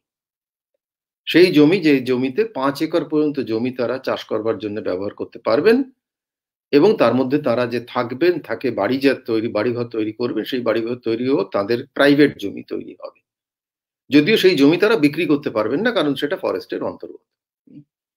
আরেকটা রাইটস দেওয়া হলো যেটা আরো মানে এক অর্থে র্যাডিক্যাল, বৈপ্লবিক বলা যেতে পারে। সেটা হচ্ছে যে কমিউনিটি ফরেস্ট রাইট, CFR বলা হচ্ছে, এটাকে সামুদায়িক মানে অধিকার বলতে পারেন। সেটা হচ্ছে যে ওই নন টিম্বার ফরেস্ট প্রডিউস 28টা আইটেম আছে তার মধ্যে মানে 28টা আইটেমের মধ্যে আপনার অনেক কিছু আছে, তার মধ্যে রেজিন আছে, আরো অনেক কিছু জিনিস আছে, তার একটা তালিকা শেয়ার করে দেওয়া যায়, এটা গুগলে পাওয়াও যায়, কোনো অসুবিধা নেই। এই জিনিসগুলির উপরে সম্পূর্ণ অধিকার গ্রাম সভার হবে, ফরেস্ট ডিপার্টমেন্টের হবে না। এবারে এটা গ্রাম সভার হবে, শুধু তাই নয়, এরা সেই জিনিসটাকে রক্ষা করবেন, এই সম্পত্তিকে, কিন্তু মনে রাখবেন মাইনর ফরেস্ট প্রডিউস, অর্থাৎ নন টিম্বার ফরেস্ট প্রডিউস 28টা আইটেমের সম্পদ তারা রক্ষা করবেন। সেই সম্পদ থেকে যারা যা আয়, তারা সেই আয় তাদের হবে, গ্রাম সভার হবে, এবং সেই সম্পদ থেকে তারা প্রসেস করে তারা মধু তৈরি করতে পারবেন, তারা ওষুধ তৈরি করতে পারবেন, তারা তেল তৈরি করতে পারবেন, তারা পেস্ট তৈরি করতে পারবেন, তারা অ্যারোমেটিক প্রোডাক্টস তৈরি করতে পারবেন। অর্থাৎ collection, stock, process, packing, trade and earning income, এই পুরো অধিকারটা সামুদায়িক অধিকার হবে, কমিউনিটি রাইটস। কাজী গণতান্ত্রিক তৃণস্তরের গণতন্ত্রের একটা র্যাডিক্যাল মানে জিনিস কিন্তু 2006 সালে আমরা পেলাম। প্রশ্নটা হচ্ছে যে ভারত যে জিনিস আইন হয় সে জিনিস কি মাঠে নামে? এই গল্পটা ভারতবর্ষে পরিচিত গল্প, তাই তো? কাজী বলতে গেলে বলতে হবে যে হ্যাঁ, মাঠে যেখানে নামে, যেখানে মানুষ সেটা নিয়ে লড়াই করে, সেখানেই নামে। এবারে মানুষ যেখানে যেখানে লড়াই করেছে তার মধ্যে মহারাষ্ট্র একটা বড় জায়গা। সেটা সুজিতদা যদি একদিন বলে যে এখানে মেন্ডা লেখার গল্প, সেটা আরো ভালো হয়। আরেকদিন যদি শুধু মেন্ডা লেখার গল্পটাই বলে, ওরা একটা পায়োনিয়ার এই কাজে। তারপরে আস্তে আস্তে আরো বেশ কিছু জায়গায় ফরেস্ট এই ঘটনাটা ঘটেছে, কিন্তু মহারাষ্ট্রেই বেশি ঘটেছে, অন্য জায়গাতে কম ঘটেছে। খুব আস্তে আস্তে জিনিসটা এগোচ্ছে। কেন এটা? তার দুটো কারণ আছে। একটা কারণ হচ্ছে যে এই জিনিসটা চায় হচ্ছে আদিবাসী মিনিস্ট্রি, এবং আদিবাসী মিনিস্ট্রি এটাকে ব্যাক করেছে এতদিন পর্যন্ত, এই বিষয়ে কোনো একটা দ্বিমত খুব একটা নেই। কিন্তু এই জিনিসটা চায় না হচ্ছে ফরেস্ট মিনিস্ট্রি, কারণ ফরেস্ট মিনিস্ট্রির কাছে, ফরেস্ট ডিপার্টমেন্টের কাছে মানুষ বাদ দিয়ে বাকি সবকিছু হচ্ছে বাঞ্ছিত। অর্থাৎ বাঘ, ভাল্লুক, জন্তু জানোয়ার, সাপ, খোপ, গাছপালা, জল, মাছি, মাছি, মানে মাছ, জল, সবকিছু বাঞ্ছিত মানুষ বাদ দিয়ে। কাজেই ফরেস্ট ডিপার্টমেন্ট এটাকে ব্যাক করেনি এখনো পর্যন্ত। এবারে এমন একটা আইন যেখানে একটা দপ্তর বা একটা জিনিস, একটা সরকারের একটা অংশ ব্যাক করছে, আর একটা অংশ ব্যাক করছে না, এবং সেখানে ফরেস্ট ডিপার্টমেন্টের আরেকটা স্বার্থ আছে। সেই স্বার্থটা হচ্ছে এতদিন পর্যন্ত ওই যে বনজ সম্পদ থেকে যে আয়, টিম্বারের কথা ছেড়ে দিন, ওটা তো সরকারের চিরকালই ছিল, এখনো আছে, কিন্তু অন্যান্য সম্পদ থেকে যে আয়, ওটা হতো ফরেস্ট ডিপার্টমেন্টের। ওরাই মধু তৈরি করে বিক্রি করতো, ওরাই সিট্রোনেলা অয়েল বিক্রি করতো, ওরাই আরো অনেক প্রসেসিং করে জিনিস বিক্রি করতো। সেই আয়টা ওদের হাত থেকে চলে যাচ্ছে, সেই কন্ট্রোলটাও চলে যাচ্ছে, ইত্যাদি। কাজে এইরকম একটা ডামাডোলের মধ্যে জিনিসটা রয়েছে। অর্থাৎ চেষ্টা যে ভারতবর্ষে হয়নি তা নয়, আমি এই 6 বছরের গল্পতে আসছি না, তার আগে যে চেষ্টা হয়নি তা নয়। তৃণমূল স্তরে গণতন্ত্রকে নিয়ে যাওয়ার চেষ্টা 1993 থেকে 1996 পেশা, 2006 ফরেস্ট রাইটস অ্যাক্ট, এবারে 2013-তে এসে আরো দুটো ঘটনা ঘটে। একটা হচ্ছে ভূমি অধিগ্রহণ আইন, আর আরেকটা হচ্ছে স্ট্রিট ভেন্ডার্স আইন। আমি স্ট্রিট ভেন্ডার আইনের কথা বলা প্রয়োজন যে এই কারণে যে ওটার কথা কোথাও কেউ বলে না। ভূমি অধিগ্রহণটা নিয়ে সবাই কথাটা বলে। স্ট্রিট ভেন্ডার্স আইন যেটা, সেটাতে বলা হচ্ছে যে যারা রাস্তায় হকারি বিক্রি করেন, তারা জীবিকা রোজগার করেন শহরের মধ্যে, তাদের সেই জমির উপরে, যে জমির উপর দিয়ে তারা বিচরণ করেন, যে জমির উপর দাঁড়িয়ে তারা তাদের সামগ্রী রেখে, কার্টে রেখে বিক্রি বাটা করেন, যে রাস্তা দিয়ে তারা ঘুরে বেড়ান, যেখানে দাঁড়িয়ে তারা ব্যবসা করেন, ফুটপাত, এই জায়গাগুলোর উপরে তাদের অধিকার আছে। এবং এই অধিকারকে প্র্যাকটিক্যালি ইমপ্লিমেন্ট করতে গেলে এক ধরনের প্রক্রিয়ার প্রয়োজন আছে, যেই প্রক্রিয়াতে ভেন্ডিং জোন বলে প্রতিটা শহরে ভেন্ডিং জোন তৈরি করতে হবে, এবং সেই ভেন্ডিং জোনে সেই এদের স্ট্রিট ভেন্ডার্সদের জায়গা দিতে হবে, সময় দিতে হবে, এবং তাদেরকে বিদ্যুতের ব্যবস্থা করতে হবে, জলের ব্যবস্থা করতে হবে, যেখানে যা প্রয়োজন তা করতে হবে। এবং সেখানে স্ট্রিট ভেন্ডার অ্যাসোসিয়েশন গুলোর প্রতিনিধিত্ব থাকবে, তারা সেই জায়গাটা নিতে পারবেন। স্ট্রিট ভেন্ডার আইনের মধ্যে কিছু কিছু খুঁতো আছে, সেই খুঁতের দিকে তো আজকে যাব না, কারণ আজকে আমরা মানে গণতান্ত্রিকতার ভারতবর্ষের চেষ্টার যে নানা রকম হয়েছে তাই নিয়ে কথা বলছি। এবারে আচ্ছা, ডক্টর সুজিত সিনহাকে কি আমরা ডাকবো এখানে? উনি রয়েছেন এখনো, যদি কিছু বলার থাকে। ডক্টর সুজিত সিনহা কি আছেন এখনো? আছি, কিন্তু চলুক এখন আলোচনা, এর মধ্যে আমার আর ফট করে কিছু বলার নেই। না, দুটো জিনিস আছে। একটা তো হচ্ছে যেটা অশোক বলল যে একেবারে তৃণমূলে মানে সহভাগী গণতন্ত্র করাটাও সব জায়গায় যে খুব সম্ভব হচ্ছে তা না, সেখানে মেন্ডা লেখার গল্প আরেকদিন হতে পারে। আর অন্য জিনিসটা হচ্ছে যে আগে যে কথাটা হচ্ছিল যে গ্রাম সভা, পঞ্চায়েত স্তরে একেবারে গ্রাম সভায় বসে পরিকল্পনা করা সম্ভব কিনা, সেটা কেরালার গল্পটা অশোক বলেছে কিনা আমি জানি না। না, বলিনি, ওটা আরেকদিন হতে পারে, ওটা আরেকদিন হতে পারে। তো সেইটা আরেকটা ভালো গল্প, যে যেখানে একটা প্রসেসের থ্রু দিয়ে ওরা গেছে, তার মাধ্যমে ওরা বহু লোককে জড়িয়ে নিচু স্তর থেকে একটা প্ল্যানিং করতে পেরেছিল। এখনো সেটা খানিকটা চলছে, সেটা একটা বেশ চমৎকার গল্প। এই তো পরে একদিন হবে সেগুলো। ঠিক আছে, আজকে তাহলে আমরা ডক্টর সুজিত সিনহাকে ছাড় দিচ্ছি বলা যেতে পারে। সুমন, ডক্টর সুমন নাথ কিছু বলবেন কি? কারণ আমাদের অ্যাকচুয়ালি 1 ঘন্টা পেরিয়ে গেছি আমরা, কিন্তু প্রশ্ন অনেক রয়ে গেছে। খুব স্বাভাবিকভাবেই আমরা সেই জন্য 3 দিনের স্প্যান টেনেছি, যাতে কোনো তাড়াহুড়া না থাকে, খুব এক্সস্টিভ আলোচনা হয়। সকলে এগুলো নিয়ে অনেক শিখতে চাইছেন, জানতে চাইছেন, সেই সব কারণের জন্য। না, এই মুহূর্তে আমারও খুব একটা কিছু বলার নেই, কারণ আমি শুনছি এই জিনিসগুলো খুব ভালোভাবে উনি কানেক্ট করতে করতে যাচ্ছেন, যেটা খুব জরুরি। কারণ আদারওয়াইজ বাইরে থেকে দেখলে এগুলোকে খুব আনকানেক্টেড বলে মনে হয়, কিন্তু এগুলো সবই কানেক্টেড। এটা মনে হতে পারে যে হঠাৎ করে মানে আমি আজকে এক্ষুনি গণতন্ত্র চাই, কাল থেকে সেটা চালু হয়ে যাবে, এটাও যে খুব একটা মানে বাস্তব ধারণা নয়, সেটাও বোঝা যাবে। এবং এটা ল্যান্ড করতে মানে আসতে সময় লাগে, এবং তার নানান রকম যে সমস্যাগুলোর মধ্যে দিয়ে এগিয়ে যেতে হয়, সামাজিক সমস্যা।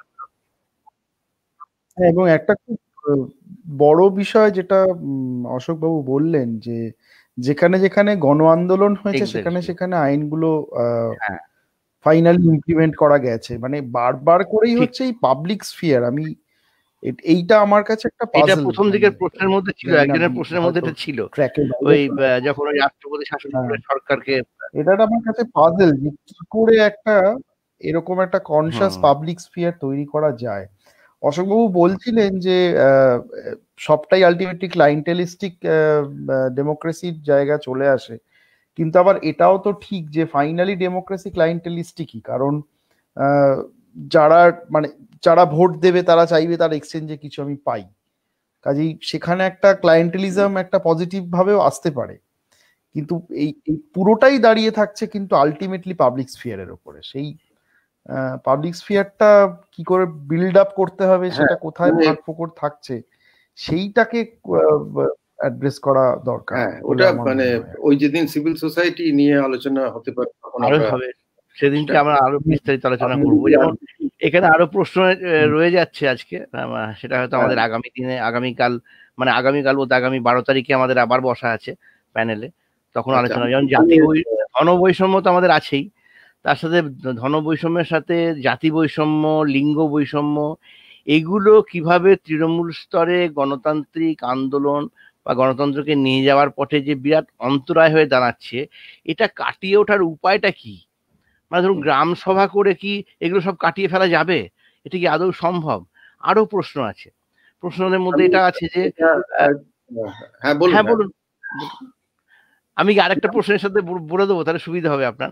সেটা এটা আমাদেরকে ওই জার্মানি থেকে আরো একজন প্রশ্ন করে পাঠিয়েছিলেন যে তৃণমূল স্তরে গণতন্ত্রের প্রস্তাবনাতে মনুস্মৃতির শিক্ষা এটা কতটা অন্তরায়, এটা উনি এর সাথে জুড়ে দিয়েছিলেন আর কি, ট্যাগ করে দিয়েছিলেন বলা যেতে পারে। মনুস্মৃতির শিক্ষা বলতে জাতি ব্যবস্থাকেই মানে ধরে নেওয়া হচ্ছে মোটামুটি এই ক্ষেত্রে। দেখুন, মূল কথাটা ঠিক যে জাতি, ধর্ম, বর্ণ এবং son of the soil, outsider, এই ধরনের ক্যাটেগরিতে যদি সমাজ বিভক্ত থাকে তাহলে তৃণস্তরের গণতন্ত্রের জায়গাটা, পরিসরটা কমতে থাকে। কারণ রাজনীতির একটা অর্গানাইজিং অ্যাক্সিস লাগে আর কি, এটাকে মানে একটা অ্যাক্সিসের উপরে রাজনীতিটা চলতে থাকে। সেই অ্যাক্সিস গুলো যদি হয় জাতি বা বর্ণ বা রিজিয়ন বা ধর্ম বা ইথনিসিটি বা outsider insider, son of the soil, outside, ওই অ্যাক্সিস গুলো ফান্ডামেন্টালি একভাবে যেমন মানে মানুষকে এক জায়গায় আসতে সাহায্য করে, সেই অর্থে তার একটা গণতান্ত্রিক চেহারা হয়তো আছে। এবং এই অ্যাক্সিস গুলো মানে অনেক মানুষকে নানাভাবে অ্যাক্টিভেট করে, কালেকটিভলি এক জায়গায় আনে, এটা যেমন ঠিক।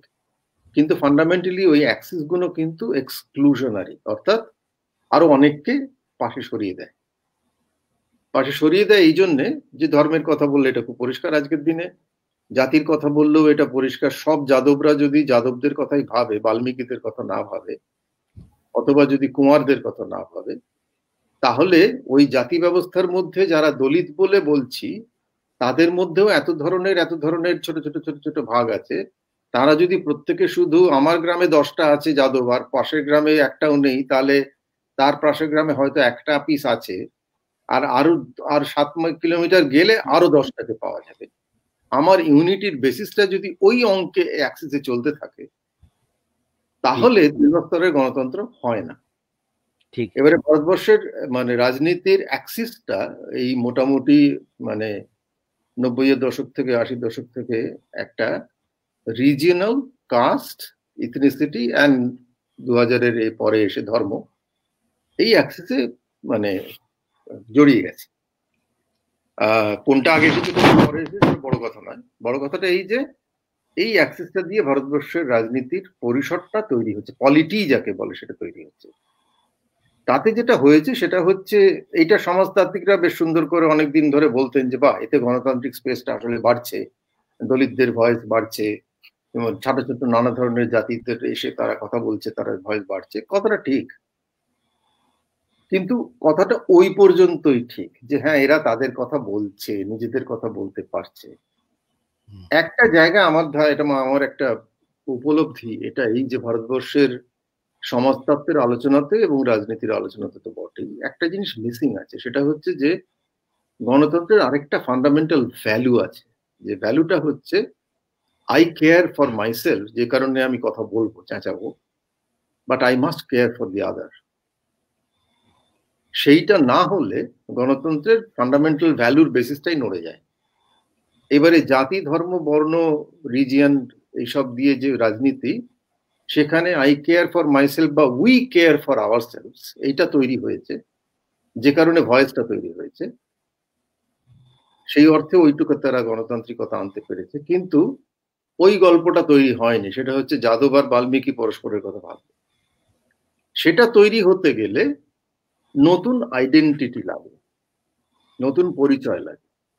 সেই পরিচয়ের একটা ইতিহাস তো মার্ক্সবাদের ইতিহাস, যেখানে শ্রমিক পরিচয়। আরেকটা ইতিহাস হতে পারে যে না, আমরা আসলে একটা দেশের একটাই নাগরিক, কাজেই তুমি বাল্মীকি হতে পারে, আমি যাদব হতে পারি, কিন্তু আসলে আমাদের একটাই নাগরিক। এইটা আমরা ভোটের বাক্স পর্যন্ত করতে পেরেছি। এই কারণে ভোটের দিনটাকে সব থেকে স্যাক্রোফ্যান্ট দিন মনে হয়, যে কারণে যেদিন নরেন্দ্র মোদীও আরেকজনের পিছনে লাইন দিয়ে ভোটটা দেন, তাকে গিয়ে আগে সম্মানিত করে ভোট দিতে হয় না। আমাদের দেশে আমাদের সামাজিক একতার ওই জায়গাটুকু ভিত্তি আমরা করতে পেরেছি, সেটা হচ্ছে যে প্রাইম মিনিস্টারকেও লাইন দিয়ে ভোট দিতে হয়। কিন্তু তার বাইরে আমরা কোনো সামগ্রিক পরিচিতি আনতে পারিনি।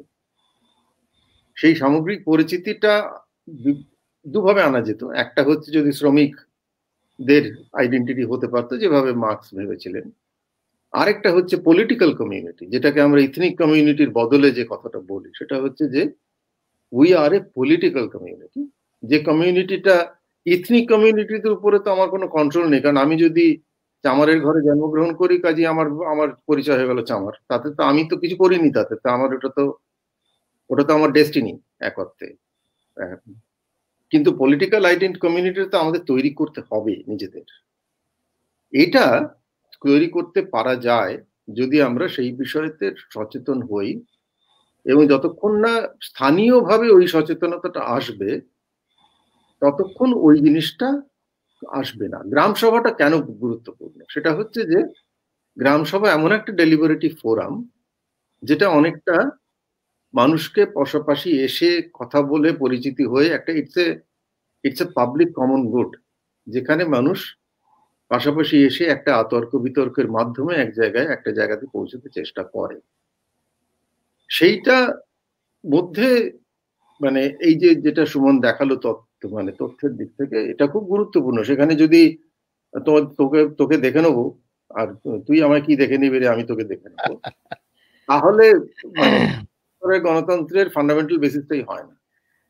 তাহলে ওই দেখে নেওয়ার প্রক্রিয়াটার ভিতরে দেখবে কে তৃণমূল দেখবে বিজেপিকে, বিজেপি দেখবে তৃণমূলকে, ওই আইডেন্টিটিতে মানুষ ঘোরাফেরা করছে আসলে। হ্যাঁ, কিন্তু যেখানে ওটা করা যায় সেই কারণে গ্রাম সভাটাকে আমি খুব বেশি জোর দিই। যেমন ধরা যাক, কথা বলছি কেন, যে ভারতবর্ষের জমি অধিগ্রহণের বিরুদ্ধে যতগুলো আন্দোলন হয়েছে সেখানে গ্রাম সভার একটা খুব গুরুত্বপূর্ণ ভূমিকা সারা ভারতবর্ষেই দেখা গেছে। ছত্তিশগড় বলুন, মহারাষ্ট্রের রায়গড়া বলুন, বেদান্তের বিরুদ্ধে ইয়তনিয়নগিরি বলুন, জগৎসিংপুর বলুন, থেকে অসংখ্য ছোট ছোট উদাহরণ আছে যেখানে মানুষ এক জায়গায় হয়ে একটা বড় শক্তির বিরুদ্ধে প্রতিবাদ করতে পেরেছে।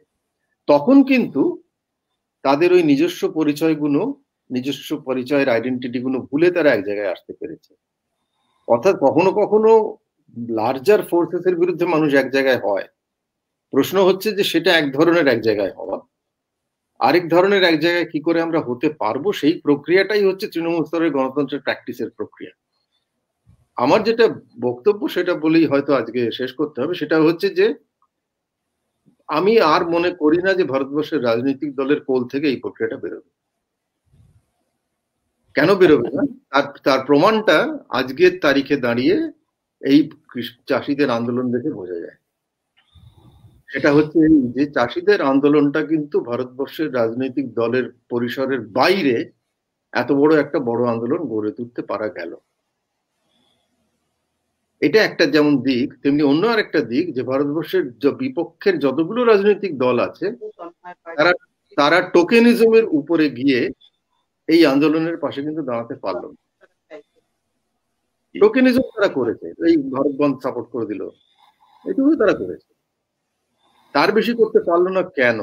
তার কারণ তারা তাদের নিজেদের ওই যে কাস্ট, রিজিয়ন ইত্যাদি পার্টি দিয়ে আইডেন্টিফাইড যে তাদের পলিটিক্স, সেই পলিটিক্স এর বাইরে তারা বেরোতেই পারল না। কাজে বৃহত্তর আইডেন্টিটি তৃণমূল স্তরে হোক, রাজ্য স্তরে হোক, সব স্তরে হোক, এটা আর এই রাজনৈতিক দলের কোল থেকে বেরোবে না। হ্যাঁ, বেরোতে পারে, যেটা বিজেপির দিক থেকে বেরোচ্ছে, সেখানে হচ্ছে একটা অন্য ধরনের ব্রাহ্মণ্যতন্ত্রের ব্যাপার, সেটা অন্যভাবে বেরোতে পারে, কিন্তু সেখানে তৃণমূল স্তরে কিছু বেরোবে না। আচ্ছা, সুমন, ডক্টর সুমন নাথ, কিছু বলার আছে কি, নাকি আজকে আমরা আলোচনাটা আপাতত এখানেই শেষ করব? বিদ্যুৎ আসবেন, শেষ কথাটা সুমনই বলুক। না, এটা অ্যাকচুয়ালি শেষ কথা নেই, মানে আপনি যেটা বললেন, বিশেষ করে এই একদম শেষের উদাহরণ দিয়ে যেটা আপনি বললেন সেটার সঙ্গে আমি সম্পূর্ণ সহমত। কিন্তু সমস্যাটা হচ্ছে যে যখন একটা কোনো সামাজিক আন্দোলন তৈরি হয় বা গণ আন্দোলন তৈরি হয়, তখন সেটা সাস্টেইন করে না। মানে আমি ভীষণ হোপফুল যে কৃষক মুভমেন্টটা, যেরকম শুনছি নিউজ রিপোর্টেও আসছে, তারা বহুদিনের রসদ নিয়ে এসছেন মুভমেন্টটাকে টানবেন বলে, একটা টানার একটা ব্যাপার থাকে আর কি। অনেক মুভমেন্ট তৈরি হয়, তারপর সেটা হারিয়ে যায়, এবং বেশিরভাগ ক্ষেত্রে যেটা হয় যে মুভমেন্টগুলো তৈরি হওয়ার পরে তার সেটা একটা রাজনৈতিক মতাদর্শ, একটা রাজনৈতিক শক্তি সেটাকে ফাইনালি ক্যাপচার করে নেয়। তো এটা যদি সেই একটা অন্য রকমের দিশা দেখাতে পারে, তাহলে তো মানে মানে বহু লোক, মানে আমরা প্রত্যেকেই আর কি হয়তো প্রচন্ড খুশি হব আর কি। এখন এখানে মানে আর 5 মিনিট নিতে পারি আমরা যদি অনুমতি দেন। সেটা হচ্ছে যে এইটা খুব গুরুত্বপূর্ণ পয়েন্ট বলেছে, যে আগেও কিন্তু সিঙ্গুর নন্দীগ্রাম বলুন বা অন্যান্য যে বলুন অনেক হয়েছে, যেহেতু আলটিমেটলি রাজনৈতিক দল ক্যাপচার করে সেগুলো মানে হারিয়ে গেছে। একদম। এখনো পর্যন্ত তারা কিন্তু খুব সচেতন ভাবে বলেছেন যে মাথায় টুপি পরে আসবেন না, খোলা রেখে আসবেন, যাতে আপনি রাজনৈতিক দলের পক্ষে আসছেন না, পতাকা নিয়েও আসবেন না, আর গলায় ওই কি যেন বলে ওটা বই ঝুলিয়েও আসবেন, উত্তরীয় ঝুলিয়েও আসবেন। অর্থাৎ তারা বলেছে যে রাজনৈতিক দলের আসতে পারে, কিন্তু সাধারণ মানুষ হিসেবে নাগরিক হিসেবে আসবে। এক্স্যাক্টলি। এই চেতনাটা এতদিন লাগলো আসতে, এটা ভালো দিক। হ্যাঁ, এটা খুব পজিটিভ সাইন। এবং আরেকটা জিনিস আমার প্রচন্ড স্ট্রাইকিং লেগেছে, সেটা হচ্ছে যে ডিরেক্টলি মিডিয়াকে সরিয়ে দেওয়া, যে মিডিয়া বায়াস নিউজ করে করে করে করে একদম দেশের পাবলিক স্ফিয়ারটাকে একদম ভেঙে দিয়েছে, সেই গোটা মিডিয়াটাকে সরাসরি মুখের উপরে প্রত্যাখ্যান করা এবং বলেছে যে তোমাদের আমাদের নিউজ কভার করার দরকার নেই, কারণ দরকার নেই। হ্যাঁ, এবং ওদের এবং খুব ইন্টারেস্টিংলি অল্টারনেটিভ নিউজ প্ল্যাটফর্মটাকে ইউজ করছে ওরা নিজেদের মতো করে তৈরি করে, তারপর সেটা ফেসবুকে আপলোড করে দিচ্ছে এবং সেটা রীতিমতো শেয়ারডও হচ্ছে। তো এটাও খুব পজিটিভ একটা দিক বলে আমার মনে হয়। যেটা যে বিষয়টা সেটা হচ্ছে যে গণ আন্দোলন থেকে আলটিমেটলি একটা সাংগঠনিক শক্তি তো তৈরি করতে হবে, যে সাংগঠনিক শক্তি করবে, আন্দোলন তার জায়গাটা তার কাজটা করে দিয়ে যায়। সেই আন্দোলন ধরা যাক এই যে আন্না হাজারের এইসব অ্যান্টি, সেই সময় একটা মনে হয়েছিল যে হ্যাঁ ঠিক আছে, একটা নতুন ধরনের আন্দোলন তৈরি হচ্ছে, নতুন ধরনের দল তৈরি হতে যাচ্ছে, আমাদের একেবারে প্রথম দিকে একদম প্রশান্ত ভূষণ থেকে শুরু করে যোগেন্দ্র যাদব সবাই এক জায়গায় এসেছিল। কিন্তু ওই একেবারে হিস্ট্রি রিপিটস ইটসেলফ, তারাও একেবারেই সেই ধরনের পার্টি তৈরি হয়ে গেল, মানে খুব অল্প সময়ের মধ্যে, এবং এত তাড়াতাড়ি তৈরি হলো যে তাতে মনে হলো যে বাবা, এ তো মনে হচ্ছে একেবারে ডেস্টিনির মতো করে লেখা আছে বোধহয়। একদমই তাই। সেইটার একটা বিষয় আছে, সেই বিষয়টা মনে রাখতে হবে যে আলটিমেটলি মানে সাংগঠনিক শক্তিটা কিভাবে তৈরি হয়ে সেটা কিভাবে ফেলবে। আর এটাও তো ঘটনা যে রাজনৈতিক দল তৈরি হতে গেলে কি হয়, সেটা হচ্ছে যে তাকে তো সব বিষয়ে কথা বলতে হবে। নর্মদা বাঁচাও আন্দোলন যেমন যে কারণে আস্তে আস্তে তার প্রকোপটা কমে গেল, কারণ তাদের ট্যাকটিকে একটা বড় বিষয় ভুল হয়েছিল, তারা একটা বিষয়ে আটকে রইলেন 20 বছর ধরে। হ্যাঁ, একদম তাই। সেটা তো রাজনীতি করতে গেলে হয় না, তাকে তোমাকে অনেক কিছু বিষয়ে এগোতে হবে, ডাইভার্স করতে হবে। মানে যেমন ডাইভার্সিফিকেশন লাগে, রাজনীতিতেও ডাইভার্সিফিকেশন লাগে। যাই হোক, তো আজকে বিদ্যুৎ দেবনাথ এসছেন অনেকক্ষণ পরে। বিদ্যুৎ দেবনাথের কি কোনো বক্তব্য আছে? না, আমি শুনেছি সমস্ত, বেশ কিছুটা শুনেছি, কিন্তু আমাদের প্রশ্ন তো অনেক কিছু রয়ে গেছে এখন আলোচনার বক্তব্য নেই। হ্যাঁ, কারণ আমি থার্ড আলোচনাটায় থাকবো, অশোক তো থাকছেই, থার্ড আলোচনাটায় আমি একটু পরের আলোচনা, যেমন একটা আসলে এইগুলো আলোচনা করতে গেলে মানে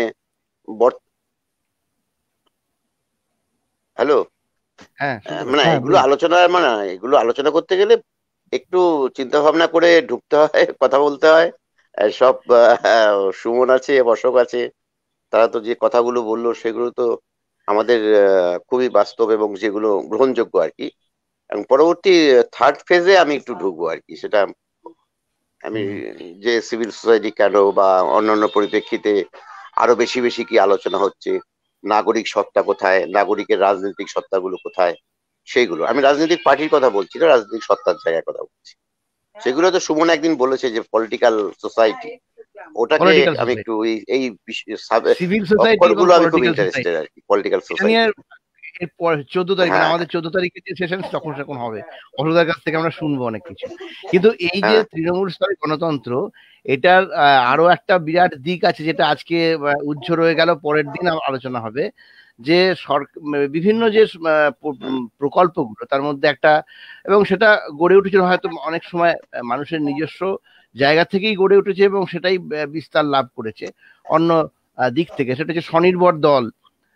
আজকে একটা বিরাট জায়গা নিয়েছে, বিরাট তার জায়গাতে সে আছে। হ্যাঁ, তেমনি জাতীয় গ্রাম এবং শহরের জীবন জীবিকা প্রকল্প, যেটা তার যে যোজনা, সমবায় আন্দোলন মানে আমাদের ডক্টর মইনুল হাসান আমাদের 4 সেপ্টেম্বর ডক্টর মইনুল হাসান নিয়ে আলোচনা করেছেন যে সমবায় আন্দোলন অনেক সময় কিভাবে ব্যর্থ হয়েছে, আবার সমবায় আন্দোলনের সাফল্যের দিকে উনি বলেছেন। তিনি সমবায় আন্দোলন এটা তৃণমূল স্তরের গণতন্ত্র প্রতিষ্ঠা এবং প্রসারের যে বাধাগুলো, সেইগুলোকে দূর করার ক্ষেত্রে সদর্থক কি কি ভূমিকা পালন করতে পারে, এটা একটা খুব বড় এবং গুরুত্বপূর্ণ প্রশ্ন। কারণ একটা দিক তো শাসন কাঠামোর দিক, আর একটা হচ্ছে মানুষের অংশগ্রহণ।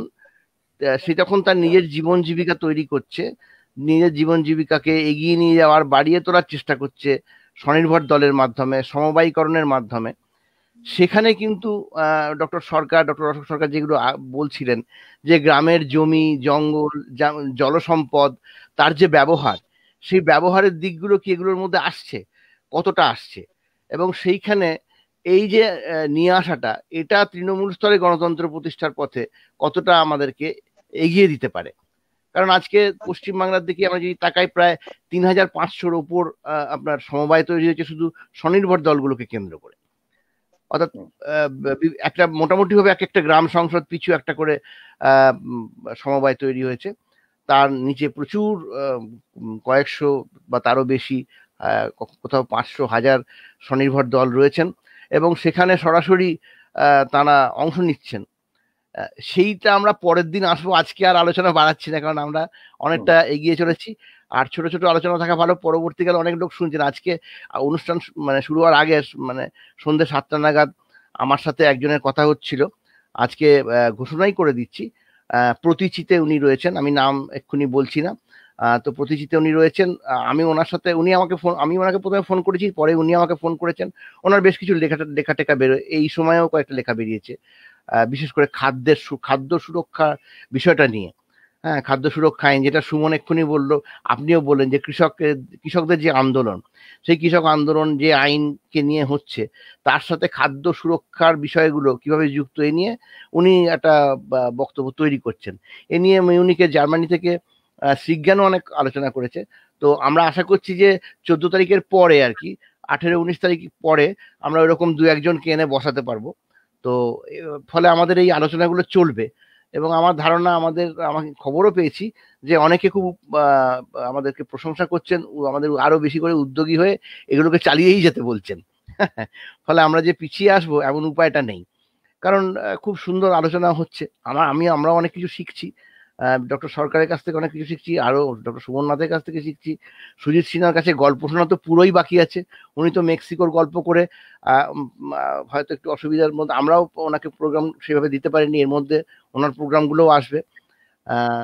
তো আজকে যদি আর কারোর কিছু বলার না থাকে, তাহলে সকলকে শুভেচ্ছা, ধন্যবাদ, কৃতজ্ঞতা জানিয়ে আজকের মতো কি আমরা এখানে অনুষ্ঠান শেষ করতে পারি? তাহলে আজকের মতো আমরা অনুষ্ঠান এখানেই শেষ করলাম। ধন্যবাদ, নমস্কার।